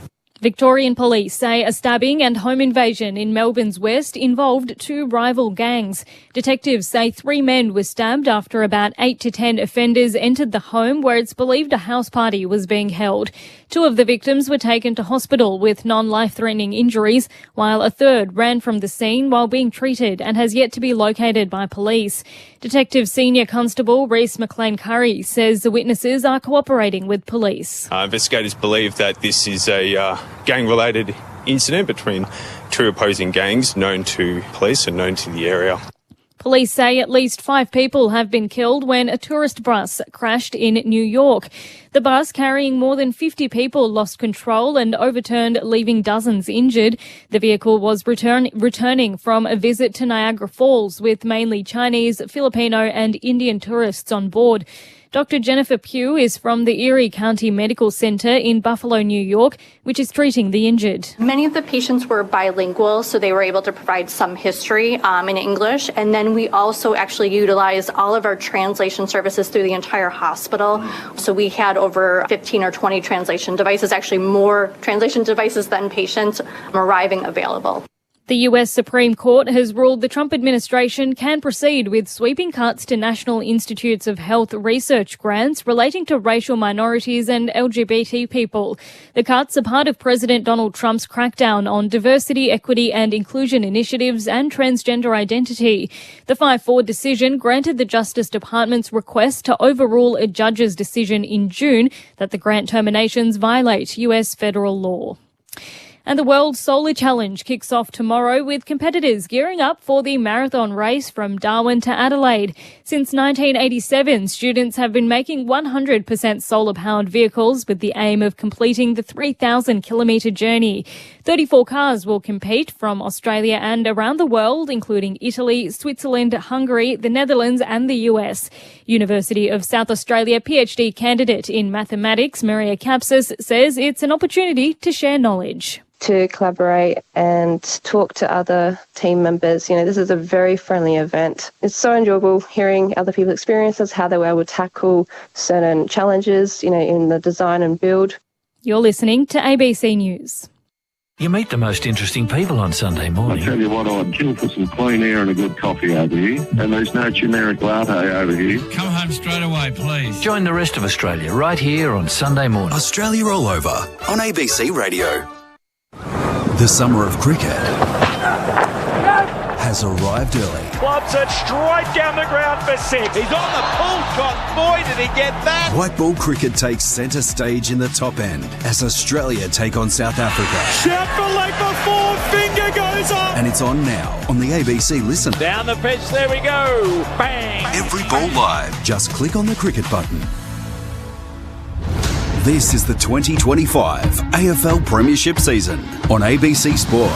Look at how Geelong transition into the middle of the ground for Atkins. Looks up inside 50. Cameron's the target. Atkins was bumped as he got his kick away, so downfield free kick. And guess who? Jeremy Cameron. Take the free kick in the left forward pocket for Geelong. 40 metres out. This time he leans back and puts through his third. Tom Atkins. It's Taranto, he didn't offer much of a chase. Up towards Cameron, works Miller underneath it. Hand pass forward to close. They've got Stengel all on his own in the left forward pocket. Just have to get it to him. And he takes the mark, only 15 metres out from goal. Stengel wastes no time, opens up the angle, curls it around his body and puts through his first of the afternoon. Brown brings the Tigers back into play. Long kick in the direction of Miller. Spoiled down. Bailey Smith 1-2. With Tom Atkins into the pocket. Dangerfield on the lead. He takes the mark in the right forward pocket. Slow approach from the Geelong captain as he fires towards goal. It's not a bad effort. It's better than that. Another goal for Geelong. Myers gets a hand pass to Tom Atkins out towards half forward. Geelong have the options and Jack Martin marks just inside 50 out to the right. Jack Martin, who's been the newest cat addition, he comes in from 50 and he is looking ever more comfortable in the hoops. Martin puts through his 10th goal of the season in his 10th game. This is ABC Sports coverage of the AFL. On your radio. ABC Sport Digital. And on the ABC Listen app. Half-time here at the MCG. Geelong leading Richmond by 63 points, 11-12-78 to the Tigers, 2-3-15. Great to have your company for Sunday footy on ABC Sport. Matt Clinch and Lauren Borden calling the action. Lex Pescier down on the boundary. Mick Malthouse and Chad Wingard are your experts this afternoon. Our next stop tonight will be over in the West as the West Coast Eagles, their final match of season 2025, take on likewise the Sydney Swans. And then it all shapes up for tomorrow as the Western Bulldogs take on Fremantle, a place in the 8 on the line after the Giants take on St Kilda earlier in the day, and then the Brisbane Lions hosting Hawthorn in Saturday night footy. But earlier today at Crosstown at Docklands, it was the Adelaide Crows who prevailed by 13 points. It was an arm wrestle for a lot of the afternoon for the Crows, who claimed the minor premiership, their first final series since 2017. So with their 18th win, 17-11, 113 to North Melbourne 15-10, 100. Riley Thilthorpe booted 3 goals alongside Ben Keys. Thilthorpe got the 3 votes in the ABC Footballer of the Year. There was an incident involving Rory Laird, which will be looked at by the match review officer, and the ABC Sport team with Ray Chamberlain caught up with the Adelaide Crows running defender Rory Laird. We're down here in the victorious Adelaide Crows rooms with none other than Rory Laird, and I was able to pick someone today, Rory, and I like eyeballing a bloke when I interview him. So thanks very much for making yourself available, mate. Congratulations. Obviously, 19th victory for the season. You know, you look last year, 15th on the ladder, and you end the home and away season as minor premiers. Congratulations. Thanks, Ray. Look, it's been a long year, mate. It's been really good. Obviously, a massive turnaround from last year, and we knew we were building last year. We obviously had a few ups and downs with injuries and form, and a few things go wrong. And for consistency this year, it's been fantastic. So, look, I get it, right? If I ask you, you'll tell me that you've just made the start line. I get it, right? You've been in this comp for a long time, and it's about ultimately winning premierships, right? But do you give yourself 5 minutes to sort of just celebrate what you've been able to achieve? Yeah, I reckon it's interesting because a few guys walk off semi-flat there. I reckon we sort of go, we're up by 6 goals and we just scrape through, and it's like, look, boys, we just won, 18, 19 games. We had a massive season. We've won 8 or 9 in a row. Let's look at that and, a great body of work. And then it's good to have the week off, so we'll sort of look at it, review it, say this is what we're doing well, and then we move on. So if I look there today, and I know there'll be some injuries and some players to come back, but you look at your back 6, and if you talk externally, and I'm not talking internally, talk externally, your back 6, unheralded leading into this year, you get 6 months of a body of work, that perception has changed markedly. Do you look at the crew that you're rocking around with, and is there a change? Have you seen a shift in their self-belief and confidence? Oh, 100%, mate, 100%. I think you see the personal growth in certain players that coincide with how the group works as well. As a 6 or 7 there, so you've got some old boys like me and Wayno and Brody, and then you've got these young fellas that are just building really nicely, and Joshy Burrell, Mark Keane, Max Michaelani. So we've got the really good balance, and I think we've got a smalls, tools, and we actually sort of coincide and work really well together, so it's been really enjoyable. Now, there's a bit that goes on field, and obviously there's a lot happening, and we saw earlier today there was an incident where you made contact with your opponent. Talk us through that, mate. Yeah, it was a little Banshee. I actually had a chat to him after. He was gut running back to goal, and I thought, look, he's going to get me here, so I sort of just tried to bump him out the way, and he said he's got a broken rib, so I've actually knocked him down, and we sort of actually hit, and it sort of winded me as well. So I spoke to Tommy Hurley. I think I'm all good. I didn't hit him in the head, so I hit him in the side, but I've obviously had a bit of a run recently with bumping, and I didn't mention it the last one, but hopefully he's all right. We had a good chat out there. No, that's awesome. Now, mate, we'll wind up with this saying, back at home in front of another 54,000 strong Adelaide Crows supporters. Not quite sure who you're going to play yet, but it may be Collingwood, maybe Hawthorn. Who's to say? How are you feeling going into next week? Fortnight's time, sorry. Mate, it's exciting. It's exciting. I haven't been there since 17, and a lot of these guys haven't played yet, but if it's like anything like last week with the crowd last week, I reckon it might be a little 5-10% extra. So really exciting, mate, and it's going to be a massive challenge. Rory Laird there with Ray Chamberlain post-game. So in that incident with Zach Banch, at one point he may attract the attention of the MRO, but good to hear the reaction from Rory Laird there, and the Adelaide Crows finishing as the minor premiers, their 18th win for the season, courtesy of 3 goals from Riley Thilthorpe and Ben Keys. North Melbourne had the top 5 possession getters on the ground, and in front of 17,494 fans, it was the Crows who prevailed by 13 points. Matt Lynch and Lauren Borden calling the action here. Lex Pesher is down on the boundary. Mick Moldhouse and Chad Wingard are your experts. Now, earlier today, Mick Moldhouse was alongside Corwin Middlemass and Luke Ball. Of course, they had the chance to chat with the Fremantle coach, Justin Longmuir. It all comes down to tomorrow as to whether the Western Bulldogs or the Dockers will make the top 8. And here was JL with his thoughts on the board support for him so far this season. So I'm at peace, and that's why I don't get caught up in what especially Eastern States media says about my job as a coach, because I couldn't feel more supported by the GM Footy and CEO and the president. Feel like we're well aligned. Feel like they've got my back, and if anyone's going to know how I go about my coaching, it's those people. So, yeah, really confident. Justin Longmuir there.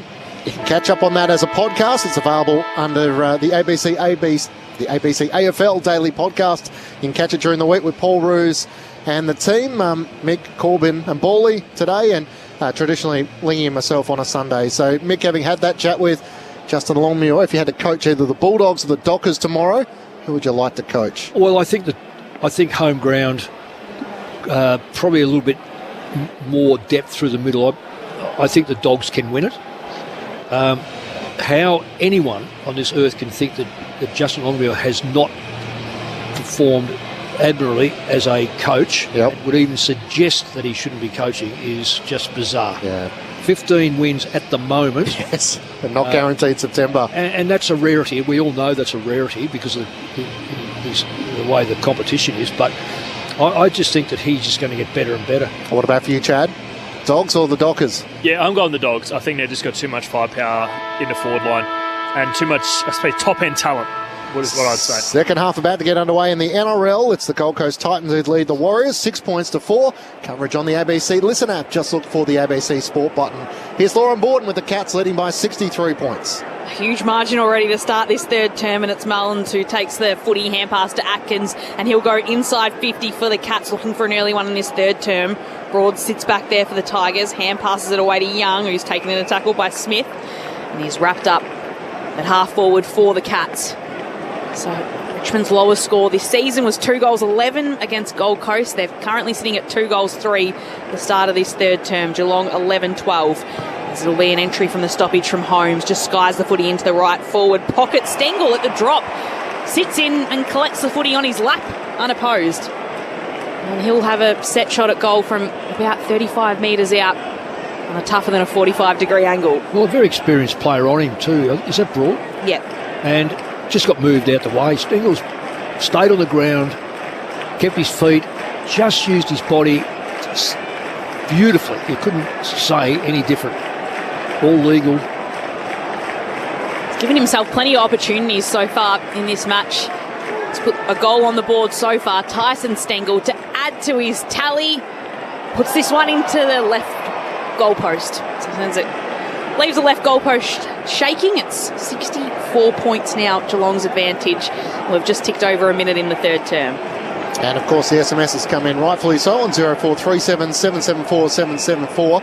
Both the Western Bulldogs and Freo can still make the 8 if the Suns lose to the Bombers. Yes. That is the disclaimer. Richmond bring the ball back into play. Miller takes the mark in the right back pocket. Got it from Jaden Short.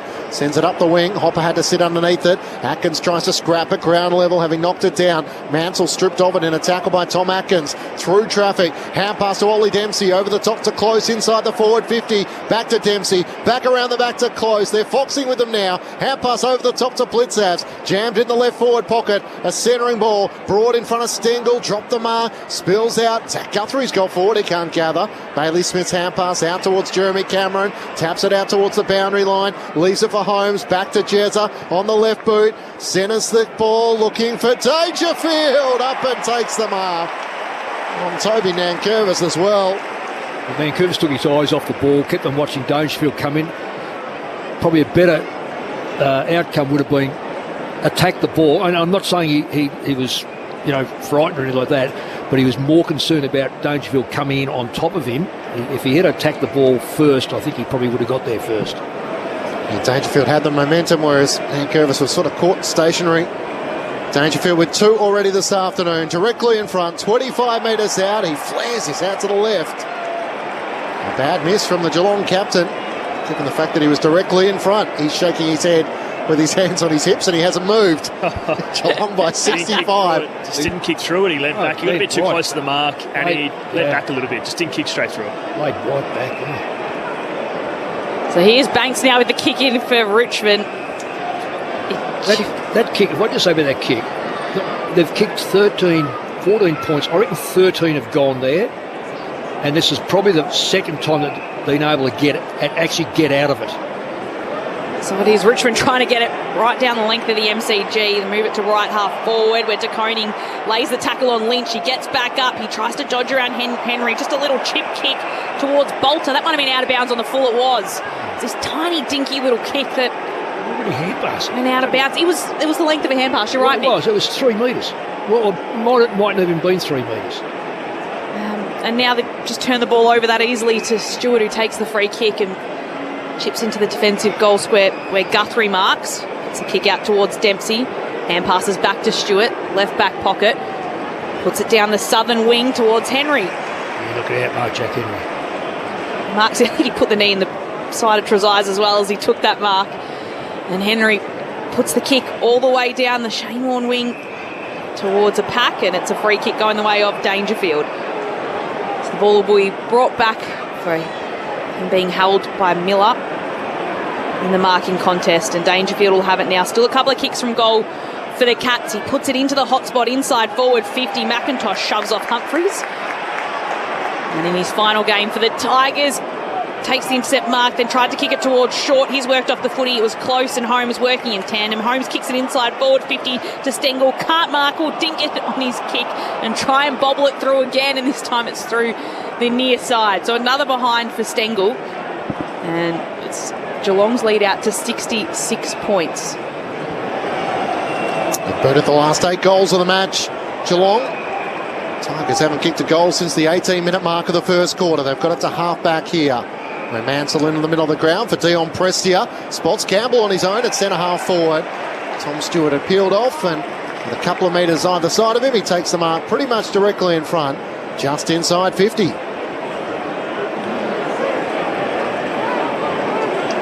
I'm not sure about his length. He's looking around for a handball for another kick. So he's got to go 55 or 53 to kick. At least get some momentum with this kick. Look like Stewart's ready for him to play on. 26 goals for the season for Seth Campbell. He veers out to the right. Stewart was awake of that. He's given a good ride. It's right to the goal line, and Jack Henry rushes it through for a minor score for the Tigers. 65 points is the Geelong lead here at the MCG. Still to come, the West Coast Eagles and the Sydney Swans on Saturday night. Max Holmes with the kick, him just goes as far as he can with the kick. It works with a Blitzarv's mark. He hand passes it backwards towards Dempsey and tells him to kick right down the wing. Mullen's there to collect. Hand pass across to Manor. Goes back to Mullen, who has the footy close to the boundary line. Goes back to Manor. He's tackled by Miller. Dispossessed of the footy. Free kick for the Tigers. Trying to show a little bit more intent in this third quarter. And Miller's won the free kick back. Has to go and get his own footy at right half back. So Geelong set up, for those that clearly aren't listening or listening to the radio, or not watching rather, it's almost impossible for Richmond to get any momentum with their, because Geelong structurally have just got layer after layer of player. Unless they're prepared to play on and maybe just see if they, this is going to be an interesting one. To see if they can get some momentum across the other side of the ground. Trying to switch, Broad back to Miller, now to Young. Kicks right through the middle of the ground. 2 Tigers bump into each other. Gipkus takes the mark in front of Hopper. Kicks out towards McIntosh. Coming the other way was Guthrie. McIntosh takes the mark. The farewelling Tiger kicks up towards half forward. Campbell takes the mark. Has Armstrong in the pocket. The kick is smothered. Ricochets back from De Koning and goes out of play. Tigers just can't put any speed on the ball. And when they do, often they make a skill error. And the reason why they can't get speed on the ball, they've got a +1. So every time they get speed on it, that +1 just forces up and it jams them up. So it's smart by Geelong.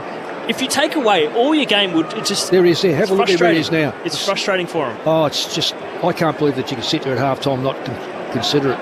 So 4 forwards at the moment for the Tigers, and Zach Guthrie is the lone loose defender in there. From the ball up, it spills out the way of Houghton, kicks end over end inside 50. Here's Guthrie on cue. A clearing kick for Geelong up towards the wing. Manor can't take the mark, brought down by Short. Manor rips it away from him. Kicks up the wing, bouncing ball for Blitzavs. He runs onto it. Hand pass over the head of Gipkus to Dangerfield at right half forward. He can stream to 50. Cameron tumbles over. Dangerfield's centering kick is chopped off. Looking for Bowes, and the intercepting mark taken by Tom Brown of Richmond. Brown just a little chip kick towards Miller, who runs right outside of defensive 50, then goes for a long kick towards Bolter. It's punched away by O'Sullivan. It'll be a throw in outer side of the ground at about centre wing. Let's check in with Lex Pesce on the boundary. Jaden Short has just come off. He's limping. I'm not exactly sure what it is right now, but I'll keep you updated. Alex Lex. So no sub used yet so far this afternoon. Luke Traynor sitting on the bench for the Tigers after a couple of games out, and Mitch Nevitt on the bench for Geelong. Set up here, Geelong have got the spare behind and to the side, so this will just come straight back if Richmond get it. In fact, they've got two sitting behind the ball now, the Tigers. Geelong. And Geelong has still got a spare deep inside 50, so go figure. It's another repeat stoppage and a ball up, and Richmond do win it out. Ross hand passes it across to Hopper, hand passes it to Mansell. His kick will be smothered by Holmes, and Geelong do win it back. Holmes to Smith, to Stewart, back to Smith. Hand pass to O'Sullivan, who flicks it across to Myers. He sends it back by hands towards Stewart, who finally puts the kick on his boot. He kicks it across to centre wing. Mark taken by Ocean Mullen. Hand passes it to Holmes, who's kept running from the back line. Puts this kick inside 50, and it's just too wide of close.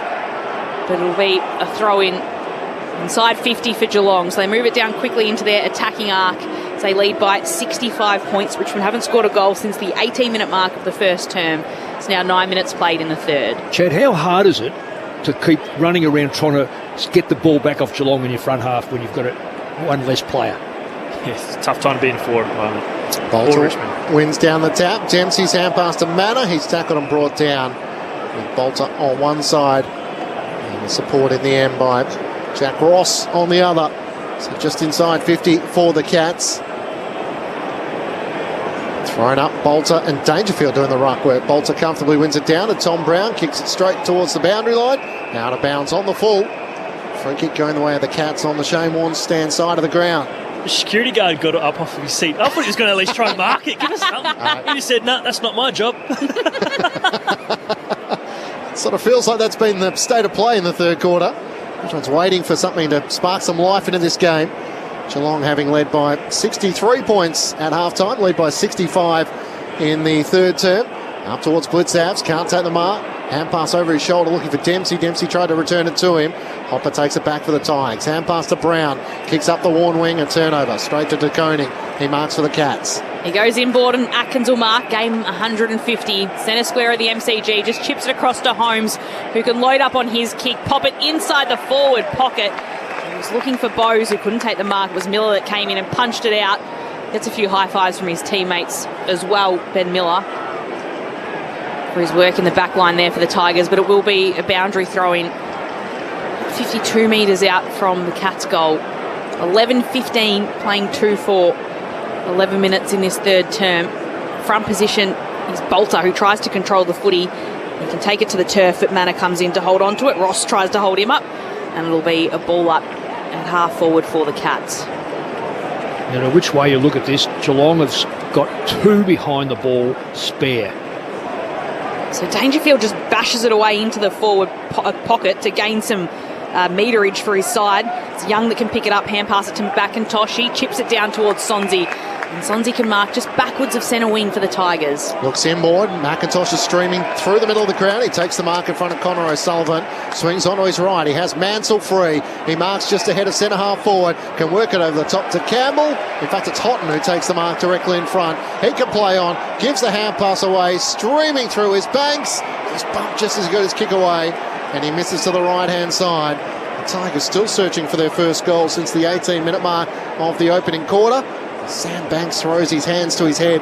He can't believe he missed. 64 points is the Cats' lead at the 12-minute mark of the third quarter. It's the first time they've actually got a bit of run this quarter and got through the defence of Geelong, and really should have just knocked it over, but failed. Max Holmes ignores any lead coming towards him and then kicks out wide. It's a good kick in the end. De Koning marks. Hand passes to Martin, who's running beside him. He shares it with Humphreys, who hand passes it across to Myers. They've got their handball game on across the wing, across to Martin, who kicks it. And it comes off his boot all wrong, so it's Richmond. Opens the door for them to get the ball away. Gibcus with it. Can kick down the wing. It'll be coming straight back his way, though, as De Koning intercepts the footy for the Cats. Centres it to the half-back line where Guthrie marks, trying to get it to Manor. Sonsie in from the side, knocks it down for Richmond to Brown. Back to Sonsie. One way then the other. Manor corrals him, forces a turnover. Stengel takes the hand pass, gets it away to Atkins. Looks up, Cameron on his own. And right half forward, it bounces in front of him and rolls end over end, out of play. Some of the disposal, that hand pass over the head. Who's that going to? I know it's all flip stuff, and it looks good when it comes off, but you're controlling the ball. You get around one player, you've got an open forward line. But no, you give the hand pass, so then go straight to a Geelong player. It's bizarre. Jeremy Cameron with 3 goals, 3 this afternoon, so up to 82 goals for the season. In the chase of the magical 100. Stengel gets a hand pass forward to Bowes, who just dropped the footy. No whistle. Cameron kicks it inside 50. Martin slaps it on cleverly to Stengel, who dribbles through a great team goal for Geelong. Tyson Stengel deep in the right forward pocket, puts through his second. Such a dangerous small forward. Jack Martin with a great goal assist there. Geelong lead by 70 points. The first goal of the third quarter comes at the 14-minute mark, and the Cats have now booted 9 consecutive goals. 12-15-87 to the Tigers, 2-5-17.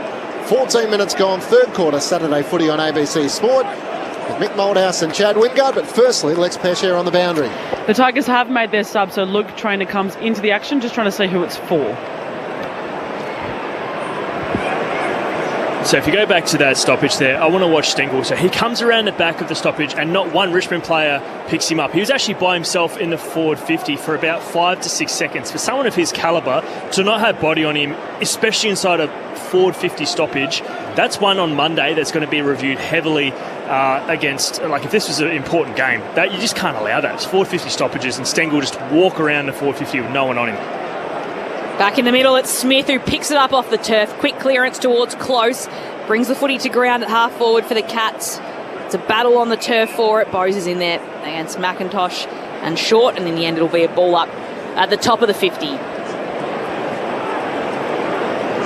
in comes Stanley to jump over Nankervis, tap it down. Atkins tackles Presty to the ground for a ball up. Lex Pesce on the boundary. It's Josh Gibcus who's come out of the game for Richmond.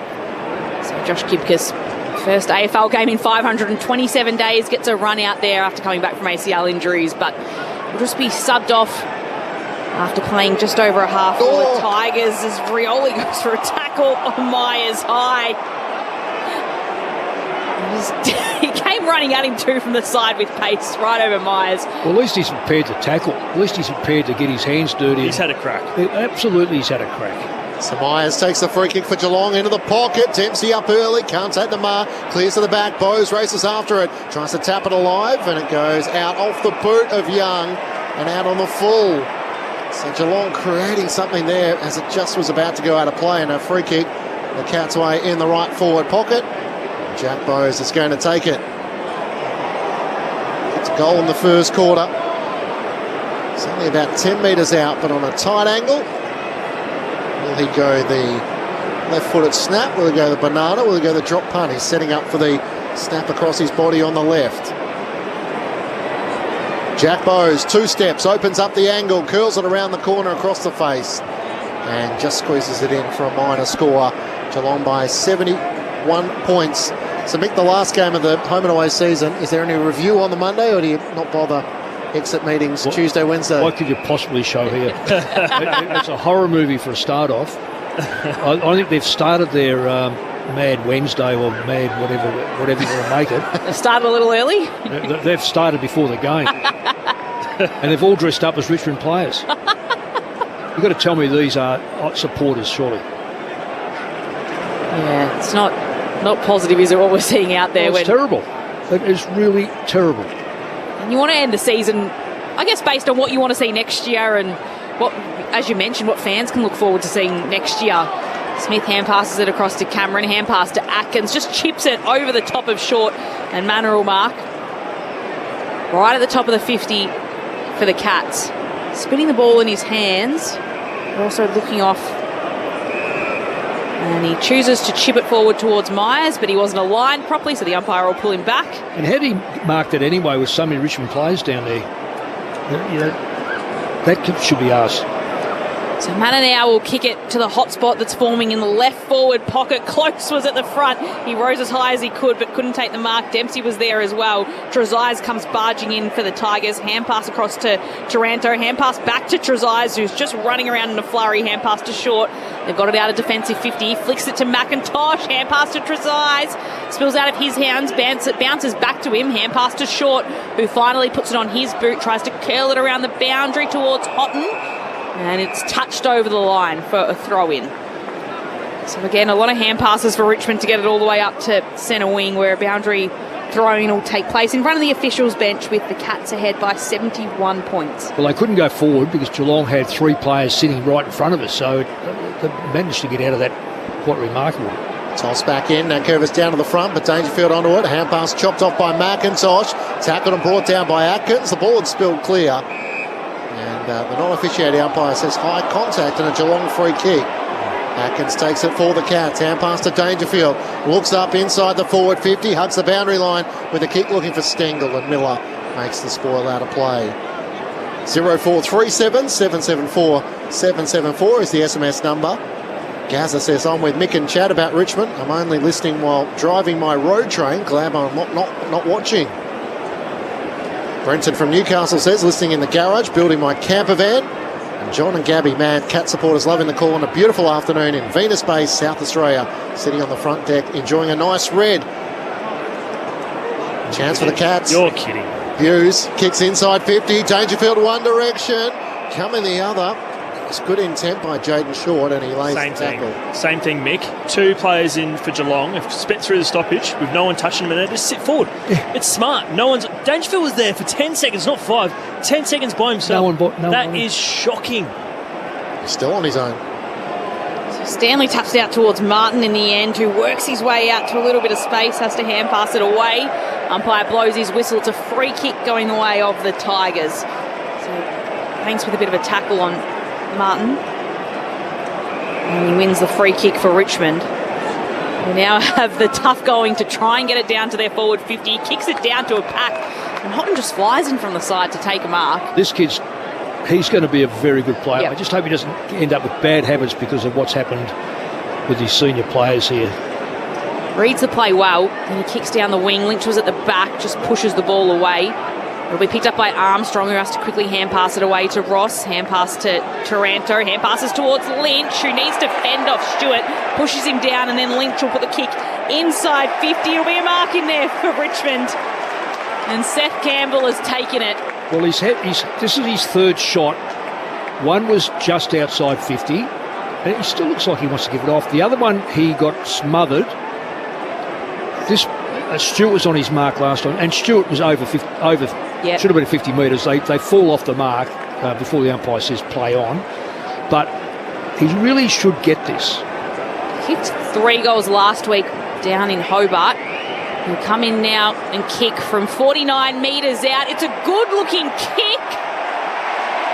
And there it is. Richmond have got their first goal since the 18-minute mark of the first term. It comes at the 21st minute mark of the 3rd. So a long time between goals for the Tigers, and it's just their 3rd for the afternoon in round 24, the last game of the season for Richmond. 3-5-23 is where they're sitting, while the Cats are pretty convincingly at 12-16-88. 65 points is the margin, and we're about to tick over the 22nd minute mark of the 3rd term. It's Saturday afternoon footy on ABC Sport. And well done to big Tommy Lynch. He was able to fight off Tom Stewart, still get his kick in, create the next play. I don't know if he meant where the kick... Well, at least he kicked the ball forward. And as a consequence, that Stewart was actually outside 50 trying to get him meant that I reckon it was almost one-on-one in the forward line. So that's a plus for Richmond for a start off. Seth Campbell, 27 goals this year. He's been a...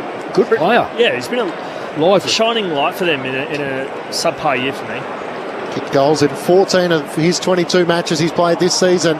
Seth Campbell back in the middle of the ground. The Cats have it. Atkins hand pass forward to Myers. He's tackled by Banks and locked up. Still inside the centre square. Out towards the worn wing. Geelong by 65 points. The Tigers with their first goal in more than a quarter.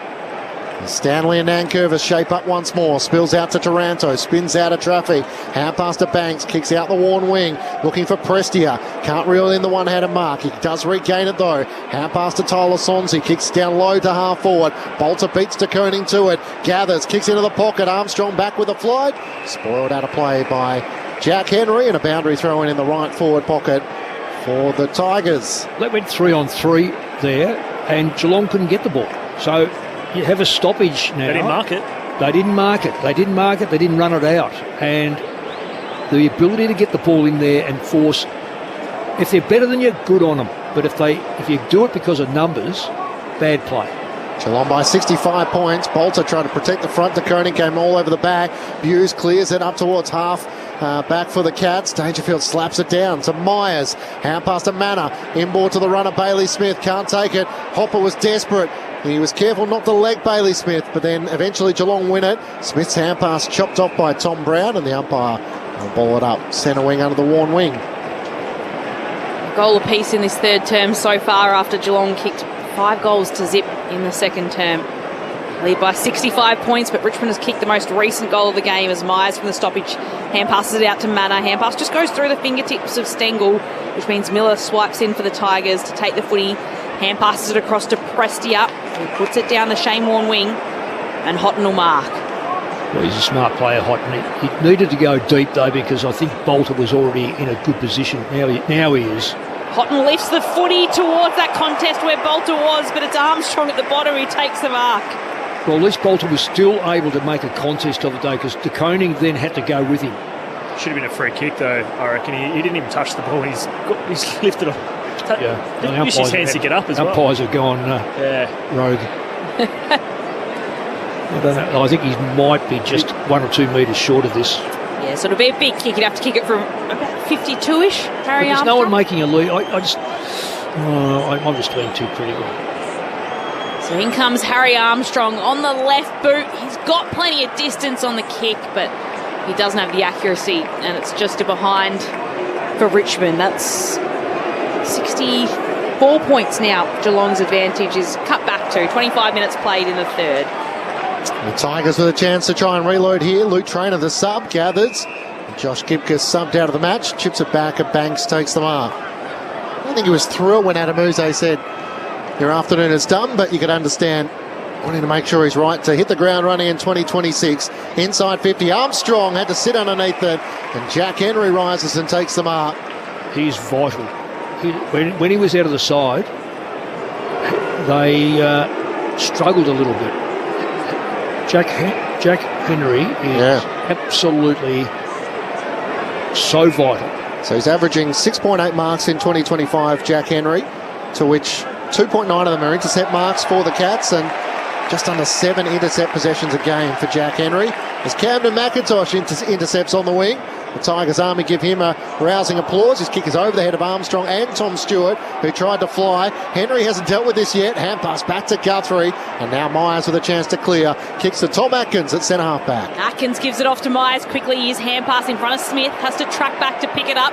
He can do so and hand pass it to Mullen. Centre wing, broadcast side of the ground. Hand pass across to Dangerfield. He chips it out towards Martin. Still a couple of kicks from home for Geelong. Chips it across to Myers. Goal square. Goal square. No one there. Absolutely. How often do you see that? So Stanley was standing there calling for it in the goal square. Myers will go. He goes to Stanley now in the end. He kicked it across goals and it'll be rushed through for a behind. But Stanley was standing there for a long time unopposed. It's Geelong's lead pushed back out to 65. And even then, Mick, Broad stood the mark, and Myers were able to play on, take 10, 15 metres and have a shot on goal. Like, it's the senior players for me for Richmond that have checked out more than the younger players, and that's the most frustrating bit. We see, obviously, who was it earlier that gave away some... Taranto's given away a 50-metre penalty, Hopper. Just their senior players for me are just costing him. Kick from Sam Banks was a turnover. Geelong take the advantage. Manor inside 50. Stanley can't take them up. Pinballs off him. Stengel onto it. Gets a hand pass back to Manor. Charging through. Pure class. He started it and he finished the build-up. And Sean Manor puts through his second of the night. And Geelong back out by 71 points. 13-17-95 to Richmond 3-6-24. The Cats have booted 2 goals 5 in this third quarter to Richmond's 1-3, and the margin could be a lot greater given the fact they're 13 goals 17. Mick Moldhouse and Chad Wingard, your experts on ABC Sport. Again, it's just Manor. We spoke about him last week having 3 goals, but that's a classy finish there. What I love about him is that he can play so many different positions, and we speak about people who who have real barometers for him. He's one for me that goes under the radar. Like I said earlier, that is super important for them as well. It feels like every single player at the moment is super important for Geelong, but just their depth. Like, who's their worst player out there? I couldn't tell you because they are unbelievably strong through their depth, and every single player has a role, and they are so good at doing their role. Well, we talk about Jack Henry. He's only had 9, but he's so vital to them. So you go, who's their worst player? Bose has had 9. Close has had 7, going at 100%. But he's been so good in every not one thing am I saying that they're bad. Rory Stanley's kicked a goal, so their ruckman's given them something. Yeah, Humphrey's off half-back 5 and 2, but never beaten. Not beaten at all. And they've got a pretty fit list too, so there's a lot of players trying to get back into the side as Dangerfield gets a free kick from the centre. He kicks it inside 50. This one's a turnover to Trainer. Well, we're trying to get Dangerfield. He played a lot in the forward line early. Now they're just trying to get some, no doubt, some time into him through the middle. He's just had another one. Trainer chips to Banks to short. And he just chips it to McIntosh. Still in the back pocket for Richmond.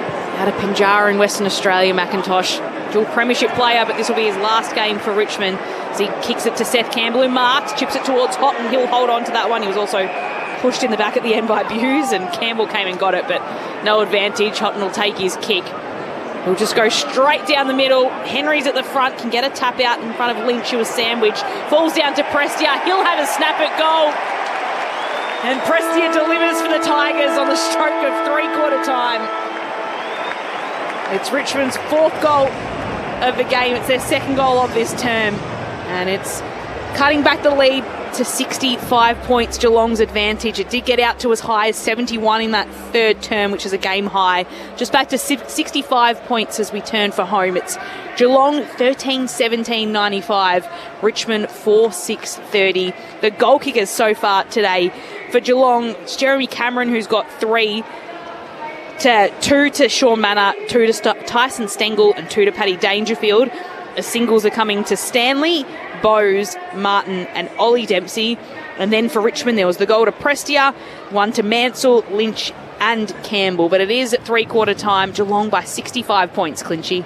Yeah, 2 goals apiece in that 3rd quarter. So an inaccurate Geelong side, and Richmond at least have tried to show some fight in that 3rd quarter.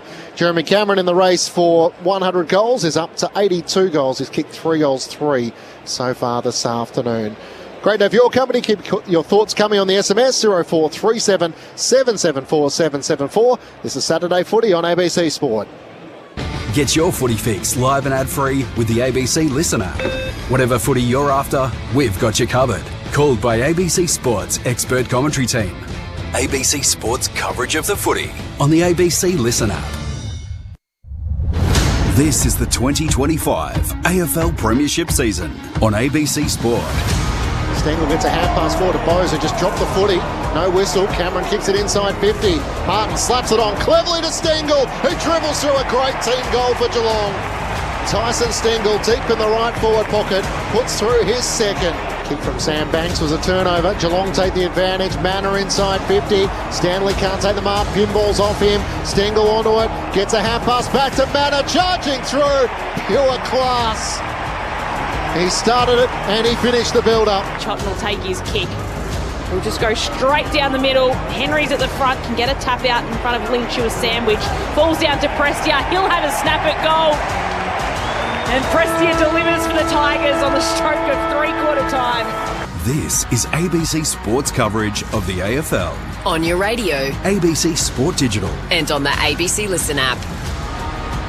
Three-quarter time at the MCG. Geelong leading Richmond by 65 points, 13-7-95 to the Tigers, 4-6-30. Matt Klitsch and Lauren Borden calling the action. Lex Pesce down on the boundary. Mick Moldhouse and Chad Wingard, your experts. Our next stop is over in the West in Perth as the West Coast Eagles and the Sydney Swans will try and finish their season with a win. And that's where we find Clint Wheeldon.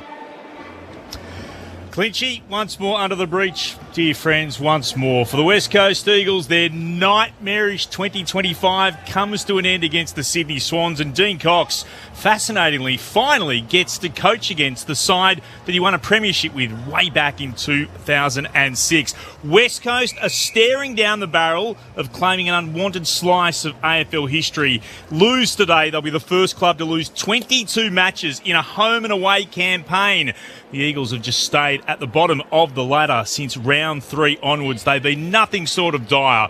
Can they somehow find a second win of the year? We'll find out shortly enough. Well, the Swans want to finish not just with a victory, but finish 2025 strongly, looking to win 6 of their final 8 games. It is the Eagles up against the Swans. Look forward to bringing it to you soon. Clinchy? Thank you very much to Clint Wheeldon. Yes, we'll head there after our match here at the MCG, where the Cats hold a comfortable win over the Tigers by 65 points. The thoughts of Chad Wingard and Mick Bolthouse with their thoughts at three-quarter time. Well, Richmond were better that quarter. Obviously, the scores board would say that. But I really want to speak about Taj Houghton. He's had 10 disposals, and everything. We spoke about how potent he can be and how classy he is. Out of those 10 disposals, 7 of those have been score involvements. Right. You think about a team that's obviously hasn't scored very high, and someone who's young. That's the kind of player that if you're a Richmond supporter that you want to hang your hat on, you really want to come to the games and support, because he's going to be super important for him. What I love about him as well, you said before, the way he reads the ball in the air, like he knows when to come back at the ball. He's only had the 10 disposals, but every single one of them has been super important for Richmond. So he's one for me that in this last quarter, try and get him up around the ball, try and get him involved, try and get some confidence, because these are the players, we're not looking at, the Hopper to Taranto, the guys that are the older players. Even McIntosh, obviously, it's his last game here. Let's get some, I suppose, minutes on ball for some of these young players. Sure. Get them around the ball, get some exposure, because they're going to be vital for them going forward. You know who I'd like to see at a few centre bounces is young Rioli. Yeah. He's dynamic. He's gone from a player who was a little bit hesitant, didn't know where he sat. He knows now he's one of the best tacklers in the competition. Probably outside of Mansell's tackle here was one of the best tackles all year. I think it was over the West when he ran that play. Yes. But you need to get your hands on the ball first up. And because he's got really quick legs and quick... Well, he's coming off the ground now, so maybe starting off the ground. But I'd love to see him have little cameos through the middle, just to throw a difference. Exactly what you just said. Hopper, Taranto, Prestia, they're all, they're the past. Yeah, late 20s. Yeah, they're the past. Yeah. I'm not saying they're finished, but they're the past. Throw some young fellas in there. Yeah, Dion Prestia is out of contract at season's end, so he'll be one who will be waiting from an indication from a club point of view whether he'll continue on. Well, he's 30-something, is he? Prestia is 32. Yeah, I'm not sure it's Richmond's territory. So normally when the answer's no, they sort of let you know before the season's out. But there are some players, Chad, who get told wait until draft night and we'll have an idea about what our list looks like. Yeah, it's always a hard one, especially when you're getting up in age. So, but he's been great for him. But again, it's just he's got too many players like him and injury prone. He's got through this year, but he has had a lot of injuries.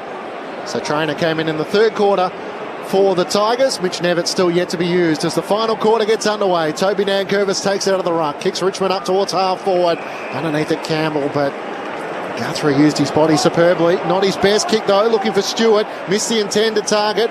Onto it, Mansell into the pocket, looking for Lynch. One-on-one with DeConing. They tangle once the ball hits the ground. Lynch keeps it alive. Centering ball to Campbell. That was good work by the Tigers veteran. Play on's the call. Campbell just wastes it, kicks across his body. I think he thought that was touch play on. Yeah, he certainly didn't He definitely reacted really quickly. Yeah, I didn't see an umpire call play on.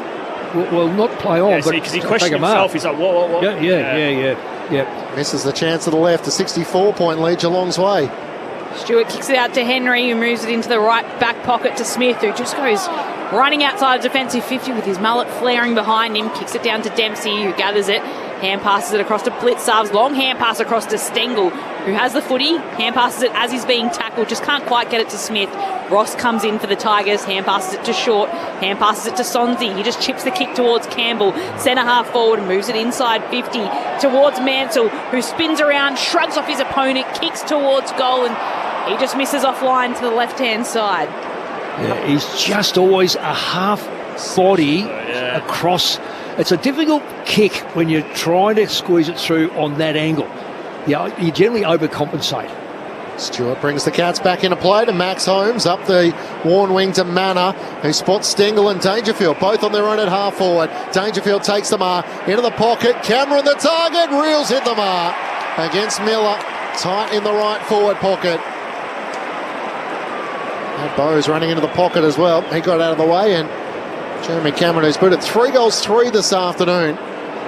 Chance to add another one to the tally as he chases 100. He's going to kick across his body in the right forward pocket, the left foot up. The Richmond players waiting 15 metres away, ready to charge in as he opens up the angle. He's hit the fat part of the footy, so across the face of goal. Dempsey tries to shove out his opponent in Young, and the umpire says throw it in. Off hands in the left forward pocket. Earlier today, Adelaide defeated North Melbourne by 13 points, meaning the Crows claim the minor premiership. Still to come tonight, the West Coast Eagles and the Sydney Swans from the West. Hear it all at the completion of this match from the MCG. Ball's flung in. Nankervis running in to meet it, pushes it down. Dangerfield digs it out, but it's straight to Taranto, who kicks it outside of danger. De Koning, though, goes to mark, can't take it, goes back in to try and funnel it out. Does well to push it towards Guthrie, who gets it towards Myers. Hand pass to De Koning. His hand pass was going the Smith direction, but it's stolen by Taranto. Hand passes it to Hopper. And it's Geelong that'll emerge with the footy, although it's changed hands again from Smith back to Taranto. And now the kick comes down the line from Sonzi for the Tigers. Stewart just traps the ball, has to go back after it. It's the Tigers with the footy again as Bolter wins it back. Hand pass to Ross, and he'll kick towards Lynch, who's inside the forward 50, stood his ground. Just couldn't hold on to the mark at the last second as O'Sullivan came to knock him off his perch. Ball comes back to Lynch from Prestia. He kicks across the face of goals, and it's Tom Brown who's marked inside forward 50 for Richmond. Good play by Richmond. If you said there was a passage of play happened in front of us multiple times, you call it Loz, the number of times it changed hands for a start off, and then when Richmond broke, they had they had a player clear, but well done to Lynch to be able to resurrect that ball that fell. And Lynch found Tom Brown, who comes in now and absolutely puts this one into the second tier for Richmond. Tom Brown's got his 6th goal of his career, but he's played every game this year for the Tigers as he holds his spot down back there for Richmond. And it's their 5th goal of this evening, 5-8-38. Richmond, Geelong 13-17-95. 57 points Geelong's lead after the Cats got out to 71 points in that third term. It's now 57 points, 4 minutes through the final term. Saturday afternoon footy on ABC Sport. Your experts Mick Malthouse and Chad Wingard. And again, Lynch, he's been pretty good, I would have thought. I reckon he's ticked the boxes. He's actually played the right way. He's one of the leaders that I think tonight for Richmond have actually played the right way. He could have had 3 goal assists. Obviously, I think it was Seth Campbell that played on that last mark, but he set that up as well. Yep. So Tom Lynch is, yes, and one down here the last quarter, like he's just making contests and doing all the right things. I mean, he could have easily had a shot then, but he gave it to someone, obviously, 10 metres out. So out of all the leaders for Richmond, he's the one that I've been pretty impressed with. Tigers with 4 inside 50s to 1 so far in this final term. As Richmond at half back, couldn't get the clearance away through short. Bailey Smith to Stengel inside 50. Cameron leads up, takes the mark, hugging it to his chest directly in front. 45 metres out from goal.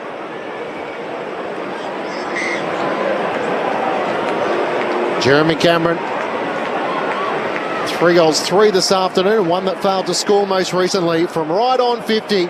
Laconic in his approach, it won't have the journey. Dangerfield brings it down to the front against Young. Young now races back onto it. He's tackled and the umpire will ball it up in the right forward pocket for the Cats. He just looked like he lacked it's like a Sunday stroll. Energy in his kick. Then he's sort of... I reckon it's been consistent all night. Look, it's almost like it looks like he's got a sore leg or hamstring. He's actually not kicking through it all night. He's just leaning back on it. Blitzavs knocks it down to Martin, can't get a disposal away. Hopper's hand pass, looking for Trainer, stripped of it. Atkins trying to keep it alive. Ross for the Tigers. Hand pass out in front of Campbell. He's running onto it, takes it and can hand pass it across to Bolter. Centre of the MCG, he takes a bounce. Just a dinky kick over the side. He puts it in front of Mansell, taps it forward to his advantage against Hughes, then falls down with the footy. Does well to get a kick away as he's on the turf towards Bolter, not 15, he can still take it. Hand pass to Sonzi, hand pass to Hopper, he'll kick to the goal square for Richmond, will be a mark. Tom Lynch in the goal square marks as he's falling onto his back. Well, that's a tough mark. That's a tough mark, but that's that call again from you saying that he's really put in. 100%, he hasn't given up. And I'm talking about, that's classic Lynch right there, like using his body, marking it at the top of the jump. I mean, he's had a tough year in terms of disposals coming to him, but what a great mark there. So Tom Lynch directly in front, pops it through for another one for the Tigers in this last quarter. And it means the Tigers are 6-8-44, Geelong 13-17-95. So able to just pull back a couple of goals in this last term for the Tigers as they look to end their season on a high. It's 51 points Geelong's advantage after 7 minutes in the last. They kicked 4 of the last 5 goals of the match. This is a team that had 2 goals to half time. Yeah, and mind you, Tom Lynch, we've seen him blow up a fair bit this year. Yeah. So to see him lead the way that he is tonight is a credit to him. Yeah. Because as a forward, it'd be the most frustrating when he's been in the premiership side and getting unbelievable delivery for so long. And then obviously this year it's been, I can count so many times where it's fallen short, hasn't quite got to him. Yeah, but, exactly. Tonight he's really led the way. Just the way that he's playing. He's not having an amazing night. He's had 8 disposals and 2. He's playing the right way. Yeah, too right. Just having a crack. Had that 5-game suspension for striking Jordan Butt, Tom Lynch, Mick Moldhouse and Chad Wingard with you. All of a sudden the Tigers have found some life. Nankervis down to Taranto, kicks inside 50, bouncing ball, clears Morris Rioli Jr. Mansell tries to knock it on to Campbell. Hand pass into the pocket for Mansell to McIntosh, the retiring champion, fires towards goal. The impossible shot from deep in the right forward pocket. He ain't dusty, unfortunately. It misses to the right-hand side, but the Cats' margin... No one is. not many are. At one stage, as Law said, was 71. All of a sudden, back to 50 points Geelong's way. How to crack their McIntosh at least. But it's Guthrie that'll bring it back in with a 60-metre kick outside of defence towards O'Sullivan. McIntosh is back there to punch it away and out of bounds for a throw-in. So he tossed in just in front of the members' wing. Quite a few spare seats up in that third tier, but the second and first ones are well populated at least for this final match for Richmond for the season. Geelong looking ahead to finals now as they'll finish with a double chance. It's tossed back in, Nankervis and Blitzarves gets a good tap out in the end to Holmes, who puts it on his boot, just kicks it out to the wing, but short drops back and intercepts for the Tigers. Allows his teams to swing around from him and he chips it down towards Ross. Jack Russellmark has played every game this season after he struggled with a stress fracture in his foot last year, but been able to put together a full season for the Tigers. He goes directly inside 50 with his kick. At the back was Henry, who pushed it down. Blitzarves can collect, hand pass to Atkins, hand pass to Dempsey, who sends it back to Atkins. As they run the members' wing here, Manor looks up towards Jeremy Cameron, getting back Trainer. Cameron in from the side, can't take the mark. Miller, tackled by Cameron and brought down. It was over the shoulder. And the free kick will go the way of the Tigers. Their fans have felt like they've been on the wrong side of it this afternoon. The free kicks have been Geelong's way. What's my total here? Anyway, let me have a look at this in just a moment as Miller takes the kick up to Hopper. He takes the mark centre wing on the members' side. Hand pass to Short. Tom Lynch is out the back if he can get it to him. He has to clear to Koning, went up with one arm, didn't take the mark, spills out Geelong's way. Still a chance, although the tackle from Mansell had to be careful not to be in the back on Connor O'Sullivan, and the umpire will ball up in the right forward pocket for the Tigers. Well, Geelong have packed the bags up. Well, there's still 13 minutes to play, but it's now save the body, don't want to get injured. So Sullivan to Atkins inside defence. He'll hold the ball, that. Yep. And it is holding the footy. Free kick to Taranto. Well, he just didn't do it. He took it, got tackled and laid there. So the free kicks are 21 Geelong to 9 Richmond. It took me a while to find it, but eventually found it. Jeez, that's stiff. He's got one arm pinned and he's laying on it. You can't really do much. No, well, let's just can you let it go? Push it out. You can let, you went up to. Oh, that's where I get confused. Can you just let it go? You let it go, or push away. He's got it done for that earlier in the year. You've got to make an attempt to get rid of it. You can't. Hard when you're face down, arm pinned. Yeah, true. What's called the perfect tackle? Yeah, 100%. Reward that. So Tim Taranto coming in now. And a better last term for the Tigers. He curls this one through. Oh, it's just off. Just off. It's clipped the post there. So a minor score. Back to 49 points, Geelong's advantage. And this is where you see if they're prepared to work for the last quarter. Because Geelong should not be able to find an easy target. There it is. Easy target. Max Holmes is ignoring it though as he takes a couple of bounces, clears the defensive 50, kicks up towards the wing. Dempsey in front position against Sonzi. He dropped the footy and then socketed it into the path of McIntosh for Richmond. Hand pass away to Taranto, to Young. He kicks inside 50. There's a push out on O'Sullivan and he'll take the free kick. in the left back pocket for Geelong. They lead by just 49 points. I say just, they led by 71 in the third quarter. Tigers kicked 4 of the last 5 goals of the match through the middle of the ground. Close can't take the mark from the kicker Tom Atkins. Players dive on top. Blitzhouse tries to knock it out. Trainer as well. Spills out the way Trezise for the Tigers. Out towards the wing. Armstrong in front. Taccone makes the spoil. And it rolls out towards the boundary line. And Maurice Rioli Jr. can't keep it in play. Mitch Nevitt still available as a sub for Geelong. I reckon they'd bring him on, really, just to get a little bit of time into him. Any movement down there, Lex? He's warming up now, but he's been doing that for the whole match, as they do as the sub, so I don't know what they'll do. Let's keep an eye on it. Bolter across to Rioli. Oh, good. He'll chip it towards Houghton right on the 50. Trucked it, marked it, and has the footy and looks ahead of him. Taj Houghton calling his teammates to come ahead and lead towards him. He pops it into the forward pocket.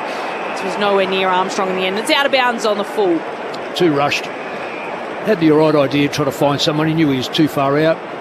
Good play by Rioli, though, to get that ball to him. And so Mitch Nevitt as the sub. So he came into the side after Mark O'Connor was out from the selected sides. And now he's just sitting at the back bench. We'll head down to Lex for an update in a second as the kick comes right down the line. Trainer front position, who was the Richmond sub, pulls the footy down. It's socketed forward. And it's picked up by Martin of the Cats. Quick hand pass to Manor, across to Bowes, and he goes by hands towards Cameron. Edge of the centre square, sends a hand pass towards Tom Atkins as they move inside 50. Hand pass to Brad Close, almost spins around to 360. He finds Jeremy Cameron, who'll fire off towards goals. It's offline.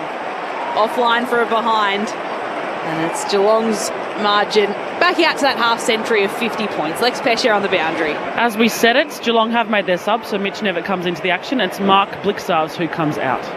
Thank you, Lex. That was the Cats' first score of this final term at the 13-minute mark. Tigers have booted 2 goals 4, so Richmond have had a lot more of the play in this final term. Do you ever start thinking about a fortnight ahead, Chad, when you are a team that's going to compete in September? Of course you are. Of course, yeah, maybe. But Jeremy Cameron, the ton could have still been on if he kicked straight today.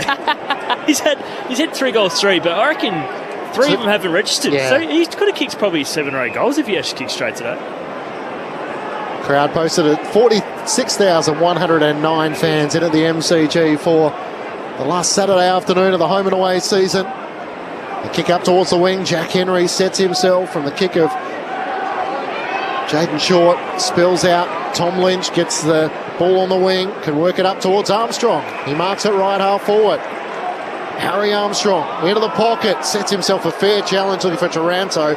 He lands awkwardly and it spills out in front of Hughes and Guthrie for a throw-in. Right forward pocket for the Tigers. Inside 50s, 11-4 the way of Richmond in this final term. Get the Cats lead by 50 points. Kicked the only 2 goals of this last term so far. And the umpire will toss the ball in right into the hot spot in Geelong's attacking 50 rather. As in it comes. It's down. Mullen takes it, hand passes it away. O'Sullivan can grab it. Hand passes it to the top of the 50 to Humphreys, who takes it out to Holmes, who puts a hand pass away to Manor. He looks backwards behind him towards Myers, who takes it and then hand passes it back to Manor. He's close to the boundary line. Trainer's on his edge, and in the end, Trainer's taken him out. I've got to say this. That run by Rioli, he chased from this side of the ground to the other side and never gave in, and that's the reason why that ball is now being balled in as opposed to being in Geelong's forward line. So he's had a really good, probably last 6 to 8 weeks, Maurice Rioli, since he came on as the sub a couple of months ago. As Geelong try and work it down the length of the MCG now, as Manor worked it with Atkins, then got it back from Atkins, hand passes it away towards Bowes, who chips it into the forward 50. Here's the sub in Nevitt. Takes the mark. He's still about 52 metres out from goal. Mitch Nevitt holds on to it and looks like he might take a shot here. I know who he was looking for. Cameron running around. Cameron's sitting down in that pocket. If he doesn't want to just chip it towards him, he'll load up on the kick instead. Mitch Nevitt from a long way out is offline. And it's a behind for the Cats. They move to 13-19-97. Richmond 6-10-46. It's 51 points, the margin. Warren Borton and Matt Clinch calling the action. Lex Pesce down on the boundary. Mick Moldhouse and Chad Wingard, your experts. Counts by 51 points as the Tigers switch it from the right back pocket to the left. Miller to Trainer, who is the sub into the game for Josh Gibcus, playing his first game in 527 days. The ACL and such a conservative return by Richmond. Marked by Ross at half-back. Hand pass to the runner Banks. Kicks around the outer wing. Trainer down low. Trainer. Armstrong down low. Takes the mark. Having worked up the ground. He's had a couple of good moments. Harry Armstrong hasn't kicked a goal so far this afternoon as he's called to play on. There's no option really but to bomb it long in the direction of Nankervis. Jack Henry brings it down to the front. Campbell goes racing after it. Tackled and brought down by Tom Atkins, and the umpire will board up in the left forward pocket for the Tigers. And it's a good mark by Armstrong, but he's just far too slow. They move the ball so quickly, and then he gets the ball and he's looking around. If you just went quicker, it's even numbers. Get it forward. So tap down, picked up by Hopper. Gets a hand pass away to Trezise, who has a go at it. Smith steals it back. Hand passes it across to Buse, who goes back to Smith. And Smith puts a hand pass across to Manor, who's been busy across tonight. Hand pass back to Smith, who moves it to Nevitt. He's running down the wing and can take a bounce after coming on with fresh legs. Kicks towards Dangerfield at the top of the 50. Can't pull in the mark. Trainer's back there to hand pass to Tom Brown. And Richmond exit out of defence. Houghton Mark, centre half back. Dances around on his toes and then chips it forward towards Young. And Young will flare it out wide to Tom Brown, who's run around to take the mark, but his kick is dangerous for a second until Hopper marks. Stewart unable to get there. Hopper flares it out wide towards McIntosh, who gets the cheers from the Tigers fans out here to watch him in his final game. And McIntosh's kick is good as it hits Seth Campbell on the chest. He just gets in the right spot, this Campbell. He just really does read the play where it's coming in. This is his fourth mark, I reckon, in and around 50. Yeah, and how he gets it is he starts up high, and he's the guy that's been coming up to stop him. So, yes, he loses, I suppose, his opponent coming forward, but he's got a big engine and he's super quick. He's the best first-year player for Richmond last year, having an excellent season this year as well. He lines up, and that is straight through the middle from Campbell. 4 in a row for the Tigers. And they've cut back Geelong's advantage to 45 points. So 71 late in the third term. It's now at 45 points as Geelong lead 13-19-97. Richmond 7-10-52. 19 minutes past in the final term. It's Saturday afternoon footy on ABC Sport. And as I said, he's had a brilliant day. He's had 2 goals, 2 and 18 disposals now. He's been, again, for the year, in a team that's struggled, I suppose, scoring and competing at the highest level. He's been one that's been super impressive for me, as well as Mansfield. The guys they've got some real speed down there, especially Rioli. Rioli's only had 5 touches, but he's been super important for him. How many tackles has he had? Well, even if he hasn't landed the tackles, he's put that pressure on. So he's forced guys kicking out of bounds. He's actually forced turnovers that have gone down the line. So they've got some real speed down there. Again, they just need to, I suppose, get the ball to ground more often. Yeah, totally agree. 3 unanswered goals Richmond's way in this final term. They've hit the last 4 goals of the match, 5 of the last 6. At one stage it was 71 points Geelong's way. Probably doesn't matter given the Cats will finish in second spot, but does lead them, interestingly, in September. They've had a relatively soft run where they haven't played a top 8 side in the last 5 weeks of the home and away season. Last time they beat a top 8 side was back when they beat the Gold Coast in round 13, so it will add to the intrigue of the first week of the finals. Secondary ball up in the middle of the ground. Nankervis gets it down. Hopper has it pinned to him. Released it, eventually Taranto gathers. Hand pass back to Trainer, under the pressure of Nevitt. Tom Brown gathers for the Tigers. Hand pass to Prestia. Links up with Hopper across half-back. Back to Trainer. A bit more space as he looks up the Warren wing. Campbell on the long lead. He takes the mark. Just got a bounce about him as well as he took that mark and chips it right down in front of him towards Prestia. Well, look at him run now. He's now 35 metres, 40 metres in front. Prestia tried to bring it into Banks. It'll be a free kick against Atkins. Why? So Banks will take that and chips it across to Short, who marks it centre half forward. Little kick inboard from Short. Will land on the chest of Sonzi. I don't know what that free kick was for against Geelong. think really. Atkins knew either.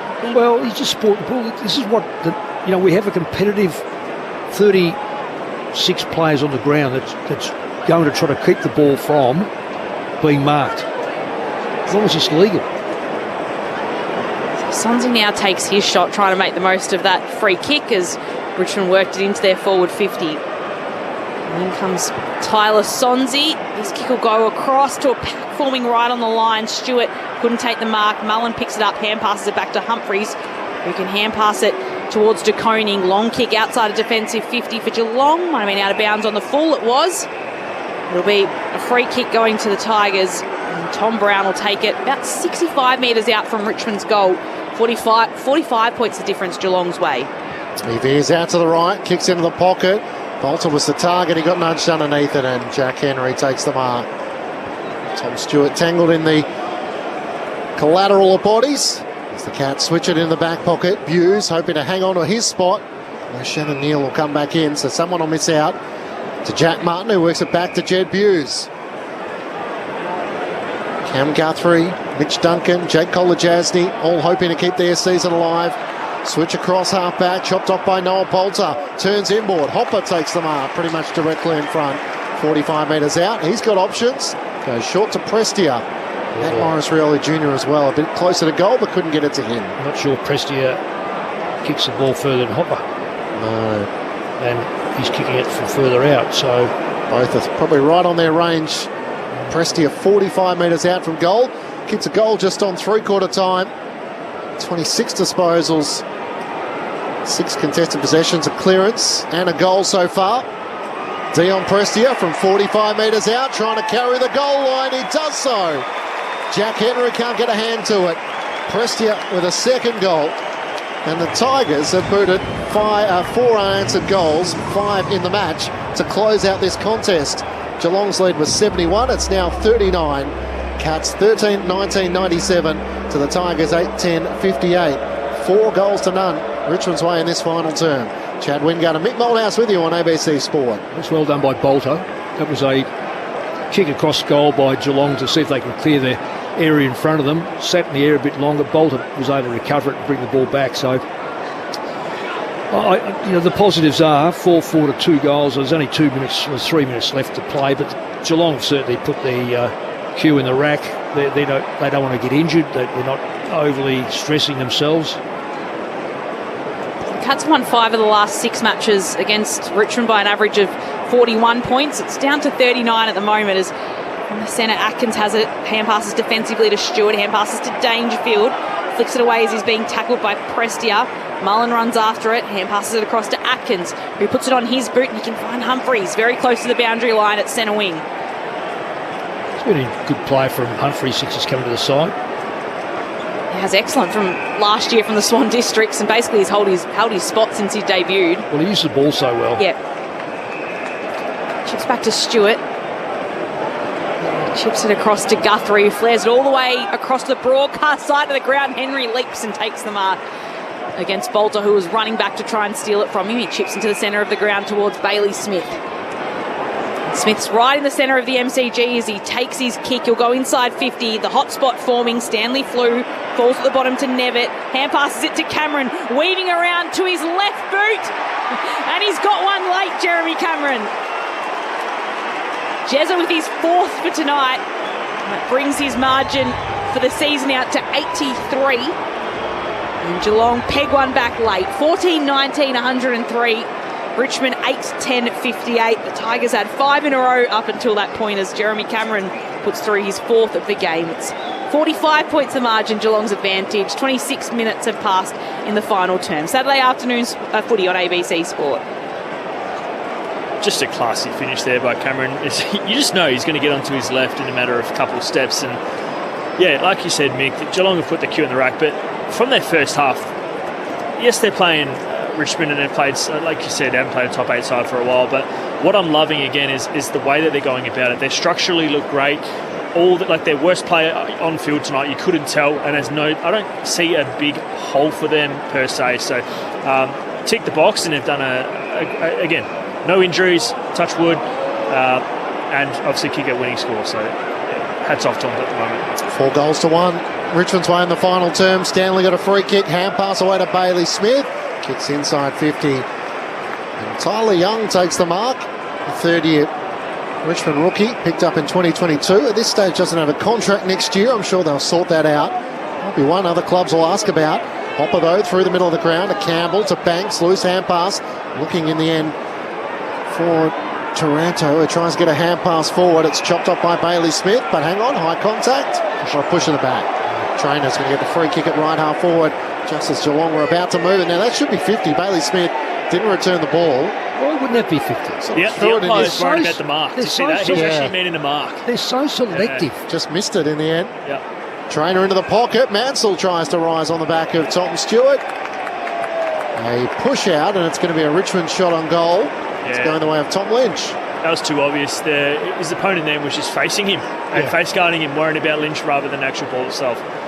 Connor O'Sullivan was the player who was probably a bit worried about Tom Lynch and gave away the free kick before the ball was in the vicinity. 10 disposals, 2 marks, 2 goals for Tom Lynch, 3 score assists. Yeah, I was wondering what he's going to do. He has to go left, surely. He's going to curl it across his body on the left boot, around the corner to put through his third. And Richmond have at least finished their final quarter of the home and away season with a flurry. 5 goals to 1, as the margin is 39 points Geelong's way. 14-19, 103 the Cats, to the Tigers 9-10-64.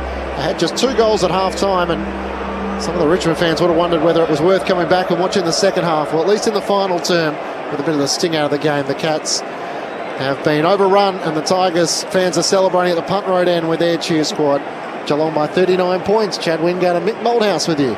And they're just playing more Richmond way, aren't they? They obviously... They still didn't give the first handball there, Hopper. I thought he could have went quicker earlier, but eventually gave the handball receive, and that's how you can actually beat Geelong. You got to play quick. You got to change angles, and that's how they get the shot inside forward 50. Exactly. So back in the middle for the final part of Richmond's 2025 season. Prestia trying to do his best to pull the footy out. It was through the hands of Atkins. It's picked up by Hopper in the end. Just gets a kick away towards Prestia. He moved it by hands. It's picked up by Trainer. Quickly has to move the footy away. Stewart goes in to try and steal it back for Geelong. It bobbles its way inside forward 50 towards Trainer in the pocket. Tries to take a kick. He was tackled by Mullen. As the siren sounds, and it's Geelong with the victory by 39 points. Got 6 straight wins to end the season, and the Cats will attack finals from second spot. We are Geelong, the greatest team of all. We are Geelong, we're always on the ball. We play the game as it should be played, at home or far away. Our banners fly high from dawn to dark, down at Gardenia Park. It was a dominant performance from Geelong for the first 3 quarters of the match, leading by 29 points at quarter time, 63 at half time, 65 at 3/4 time, before Richmond kicked 5 goals to 1 in that final term, as Geelong eased the foot off the pedal a little bit for the final margin to be 39 points. Jeremy Cameron, the top goal scorer with 4, bringing his season tally to 83 goals in Camden McIntosh's last game for Richmond. Stand up and fight, it's always our ambition. Throughout the game to fight with all our might, because we're the mighty blue and white. And when the ball is bounced to the final bell, stand up and fight like hell. So Tom Atkins also celebrating his 150th game in Geelong colours with a win. 14-19, 103 the Cats. The Tigers 9-10-64 in front of 46,109 fans that came into the MCG on a beautiful Melbourne afternoon in August. It was Jeremy Cameron, the top scorer on the ground with 4. Sean Manor with a couple, 2 to Tyson Stengel, 2 to Paddy Dangerfield as well. It was Reece Stanley, Jack Bowes, Jack Martin and Ollie Dempsey all contributed singles as well for Geelong. Well, for Richmond, Tom Lynch stood up in the forward line for his side all day and kicked 3.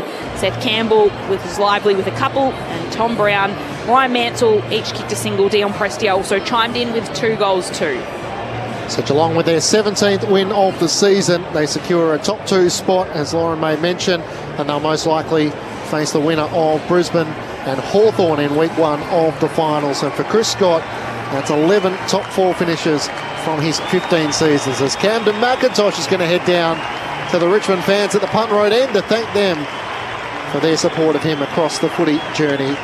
13 seasons, 2 premierships for Camden McIntosh, 213 games, and he has always been a club favourite.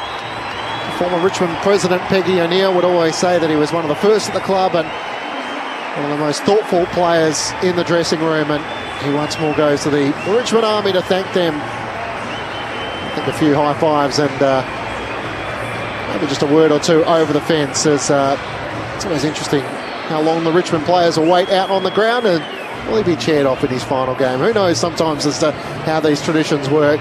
The Cats winners by 39 points. Chad Wingard and Mick Moldhouse to talk us through how they did it and what it means. Yeah, well, Geelong, it was just the first half demolition, really. They won it. They actually won it from the structure. They were the better team by talent, for one, but what was more important, just how they would set the game up. They had the +1, +2 in their back half, and to be honest, they just knew that their ball movement was going to start from there. And every time they got the intercept, they actually just outran Richmond. They reacted quicker. Their spread from any turnover was unbelievable. And the score could have looked far worse if they kicked straight earlier on. Obviously, Jeremy Cameron had 10 shots a goal, and obviously even not Martin, Stengel. He missed some ones that he would normally get. So for me, it's a tick in the box for Geelong. No injuries, got the win, and showed what they can do when they're on. Yes, they obviously put the cue in the rack late, but they won this purely from talent, structure, and reaction, and just obviously the maturity of the side. They've done this for so long, and just the consistency with how they approach the game. So it was one in the coach's box as well. I think Chris Scott will be pretty happy with the result. Yeah. After half-time, it was 7-7 to 3-7, which is quite interesting. But you just, looking at the game today with Adelaide and North, you think every time that Adelaide looked like going 4 or 5 goals in front, they got pulled back, and you wonder how much was psychological. And this is, again, no matter how experienced you are, there is a foot off the accelerator preservation,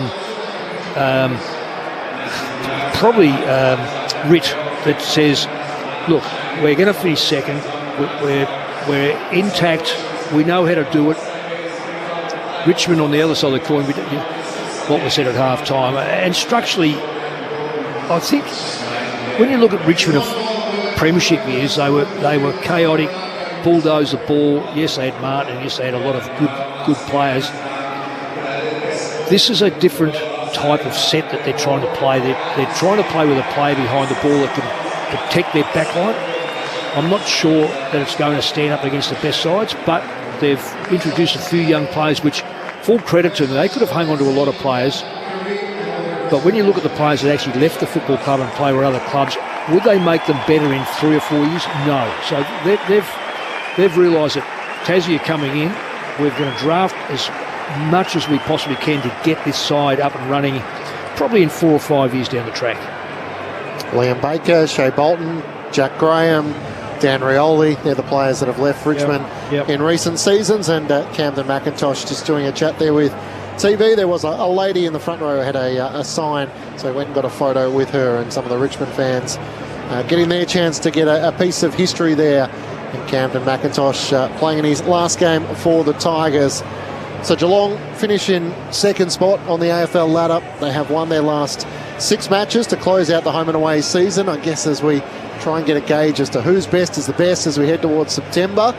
The Cats have good health, so that's the thing. They have Jeremy Cameron now with 4 goals this afternoon, so up to 83 goals for the season, so maybe the 100 is just that little bit further away, but they are a side who are thriving at the right time of the season. It'll be really interesting, this game tomorrow. Brisbane haven't played well at home, but need to win to, and injuries. One side. Just hold fire, Mick, because while the Tigers are still making their way off the ground, Geelong are in their rooms. Let's join Lex. They are. I actually didn't even see them come in. They snuck in, but they're about to sing their song, and they'll probably sing this one nice and loud. Here we go.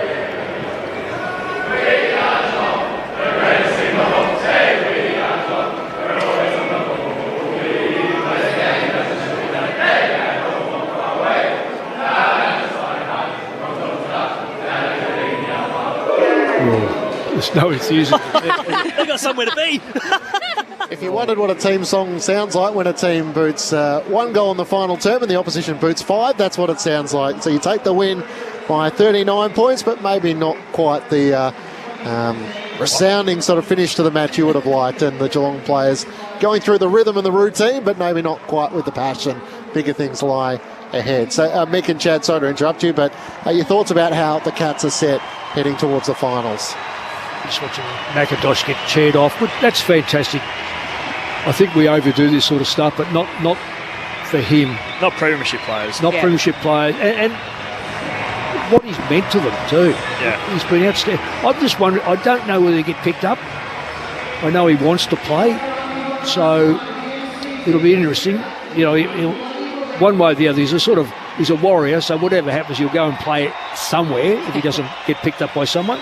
Jaden Short and Toby Nankervis cheering him off. A thumbs up to the crowd who have gathered in front of the Richmond race as they make their way from the ground here on the members' side. A two-time premiership player, Camden McIntosh, 213 games, including 8 goals this season, 62 across his career. Let's head back down to Lex Pesher in the Geelong rooms. Thanks, guys. I've got Lawson Humphreys with me. Firstly, congrats on the win. It was a pretty comprehensive one. I want to ask you about the message at three-quarter time. Usually when it's close, the message is get in, get under. But this one was a bit different. They did beat you in the last quarter. Did you take the foot off the pedal on purpose? What was that messaging? Yeah, no, we definitely didn't do it on purpose. I think we'll probably have a bit of an extensive review on that. I think as a group, we're probably a little bit disappointed with how we finished. But yeah, no, we just probably went away from the basics. That's what Scotty was talking about. I guess we're just trying to prime ourselves for finals.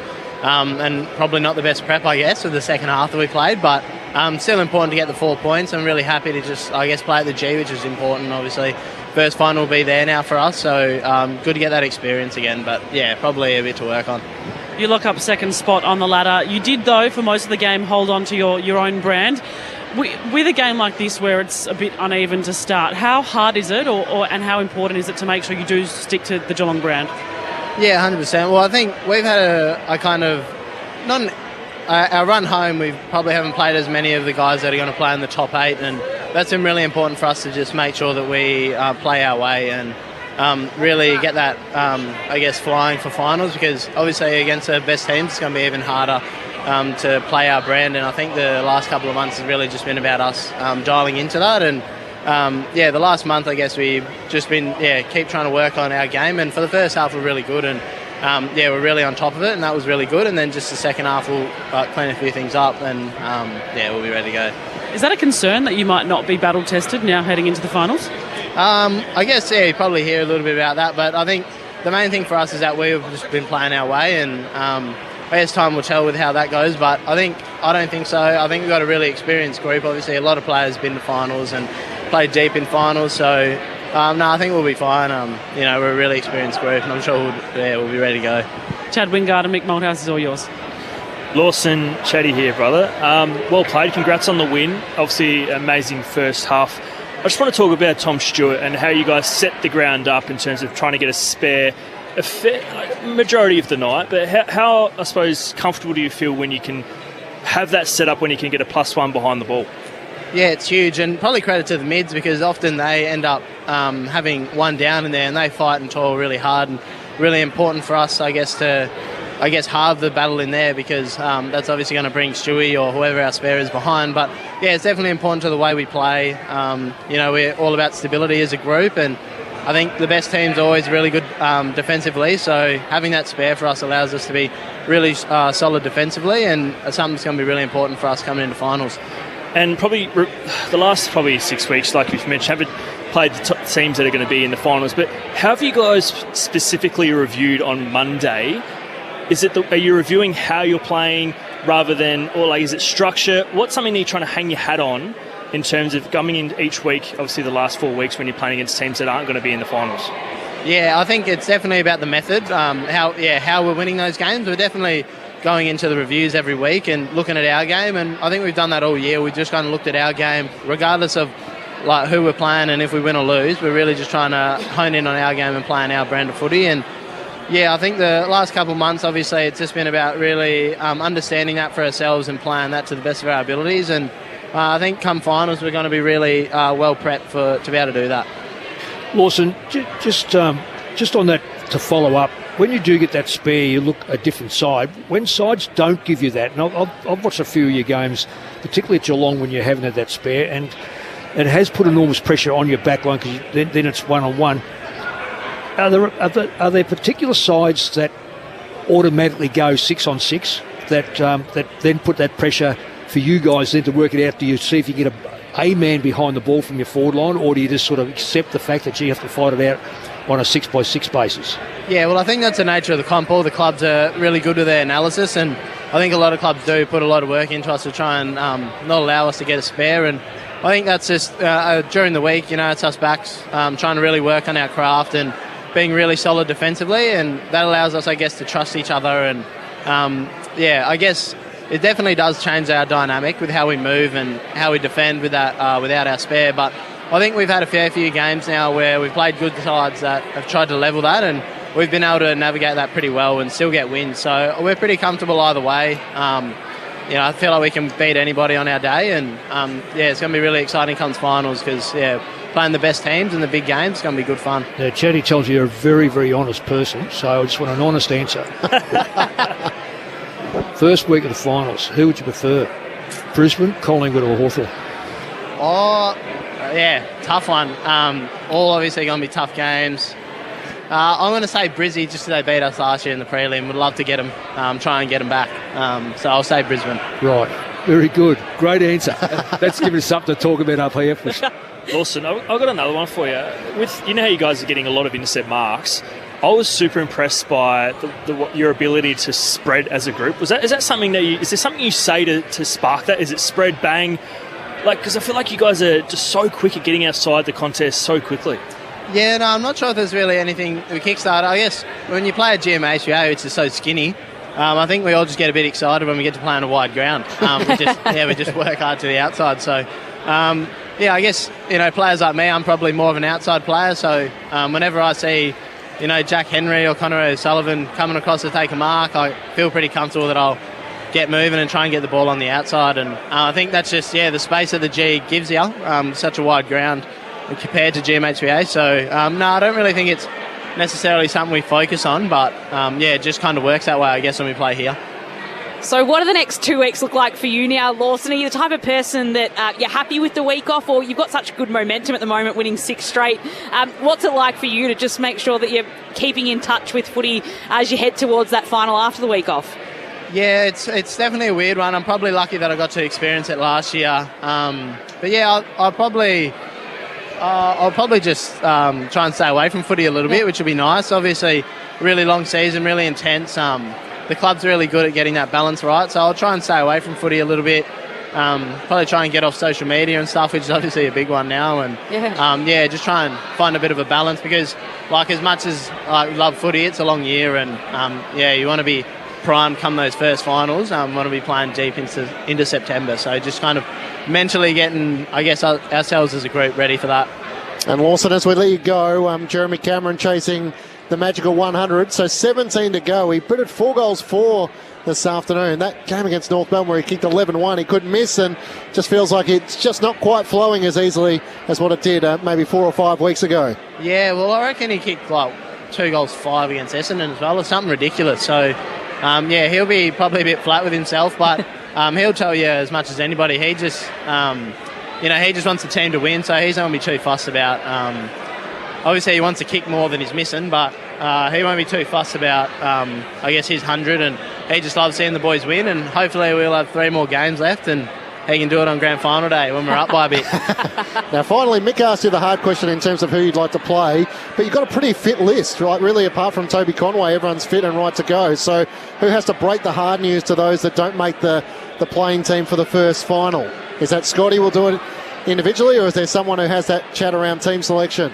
No, I think probably, the match committee, so you'll have all the coaches and they'll discuss that. But I think as a group, we're all really unified because, like you say, we're such a good injury list, but it's so easy in those big games for 1 or 2 to go down. And I think it's really important for those guys on the outskirts that they're just ready to go. Because it's obviously going to be a big month. And, there's always, I feel like every year, whenever you see a premiership run, there's always that one guy that has a heartbreak that misses out, unfortunately. So I think as the guys that maybe they might miss the first final, they'll be ready for the next couple of weeks. Lawson, thanks as always for spending some time with us. Enjoy the week off and good luck in the first week of the finals and what's to come. Perfect. Cheers, guys. Thanks for having me. Lawson Humphreys joining us from the Geelong Rooms, winners by 39 points, 14-19, 103 to the Tigers, 9-10, 64. Our next stop will be in Western Australia in around 15 minutes' time, where the West Coast Eagles take on the Sydney Swans. There's no late changes there. Tyrell Dewar for the Eagles and Riley Bice for the Sydney Swans are those subs for the next match. So we'll take you there shortly, and the 3-2-1 for the ABC Footballer of the year still to come.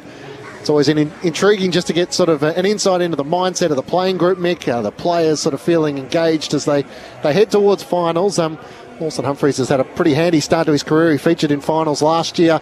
He's all of a sudden become one of the permanent players in defence, and just adds that point of difference in terms of the running halfbacks and their outlets to transition into the midfield, the likes of Holmes and Bailey Smith. I was intrigued.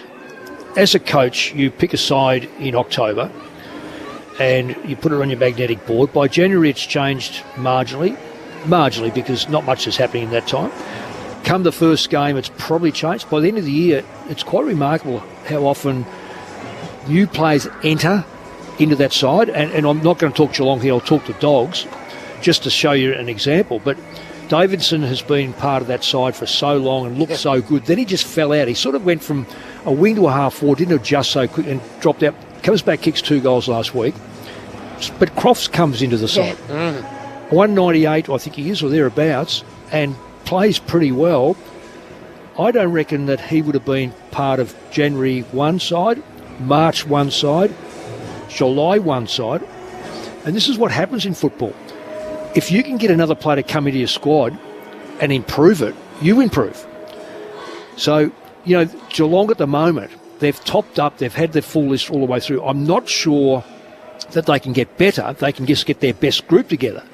So Neil will come into the side. It's who they play. It's probably who they play. Neil will certainly be part of it. It's whether they drop a back or whether they drop a forward. But I'm not sure they can get better, whereas some of these sides that perhaps have introduced players mid to late season have thought and may have come in and replaced a player through injury or form, now holds it. That changes the dynamics of the side. So we're seeing a little bit of the sameness with Collingwood last night. There's not much they can change. GWS, Daniels hasn't been part of it for so long. That'll change a little bit through there. Buckley's back in the side. Gold Coast, well, we've got to see if they can get in there for a start off. But I'm only using the Dogs as an example. Brisbane have picked up a few injuries. Yes. Adelaide with Isaac Rankin, how they adjust. Hipwood's out of the side. Look, Hipwood, you say, who cares? Well, he does care because he's a player that someone has to play on. Yeah, so you've rattled through all those teams, and yet Geelong seem the most consistent. So how different do you think their best team is now to what you thought it might have been at the start of the season? It's not. That's where I'm coming from. I don't think their side has changed dramatically. There's no one jumped in that side that says to me, I'm not saying that they have finished second for a reason. They've won enough games and against the good clubs. Yes, they've had an easy draw, but that's not their fault. It's the AFL have ticked the draw off. I don't know whether Geelong have got surprises. That's where I'm coming from, because we know the way they play. They love to get a man behind the ball. They know they're relying very heavily on Stewart and Jack Henry. And Jack Henry as the backs. They know they've only got 2 or 3. I think their depth is a bit of a worry in the middle, but the players in there are in massive good form. You know what you're going to get with Stanley. He's not going to win every ruck duel against the best ruckman, but so therefore they're going to rely heavily on saturation through the middle. You know that they've got a great forward in Cameron, but nothing changes. So the predictability of Geelong is their greatest asset, but there's a couple of other sides that are going to be a little bit different when sides look at them and go, well, we haven't seen enough. How does he fit in? Even Dogs with Darcy and Norton together has changed the dynamics of the way the Dogs move that football. Norton all of a sudden is a high-scoring player, regardless of Darcy, but Darcy will contribute because he attracts so much attention. So when you throw that in, as I said, I think Collingwood are very much the same. Hawthorn are a little bit different. They've had to go different with Day in the middle because know him. They've got to start to restructure through there. Deere didn't play a lot of early games. He's now back in the side. You've got Mitch Lewis. Lewis back in the side changes the dynamics even further. So it takes Gunston, the heat's off Gunston. Why is it off Gunston? He's kicked a heap of goals. It's off him because Lewis will jump up and kick it. Chol's not as... I don't think Chol's playing as good now that Lewis is in the side. So again, the dynamics change even further. And can they go in with their 4 big talls? This ground, probably. If it's a bit damp, no way. So this if we had a good look at Adelaide, do they change? They've got their big 3 forwards. Does that ground caters for 3 talls? Does the MCG cater for 3 talls? I'm not sure it does. I'm not sure the way they play because Walker comes such a long way out. He can't kick the ball for goal. At Adelaide, he can. Out here, he's virtually on the wing. So there's just little things that I love finals football, just seeing those little dynamics that change over the course of the year. And Croft's a classical one. Does he stay in the side? Almost fell out of my chair when Artie Jones got named in the Western Bulldogs lineup and Riley Sanders got dropped. So Luke Beveridge, more than any other coach, is willing to take a risk in the lead up to September and maybe find something that'll be a point of difference. Chad Jeremy Cameron with 83 goals for the season, so he's a 2-time Coleman medalist now. Shannon Neal with 41 goals, so he's probably the player that Geelong would be impressed as to how quickly he's transitioned into that role for Tom Hawkins. Paddy Dangerfield is a key forward.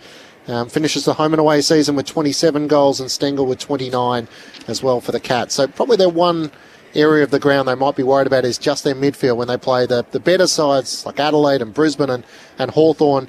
Can they be a little vulnerable if Bailey Smith or Max Holmes don't have great games? Yeah, I think so. But I think Atkins is one of the players that can step up. He's leading. He's one of the best tacklers in the competition, and tonight he led the way with 9. So he's one of the players. Again, Mick spoke about their depth, but for me, like Geelong are just. You spoke about it's easy to, I suppose, scout them, but at the same time, you see how well they play. They're so predictable. So you can. It depends which way you want to look at it. Like.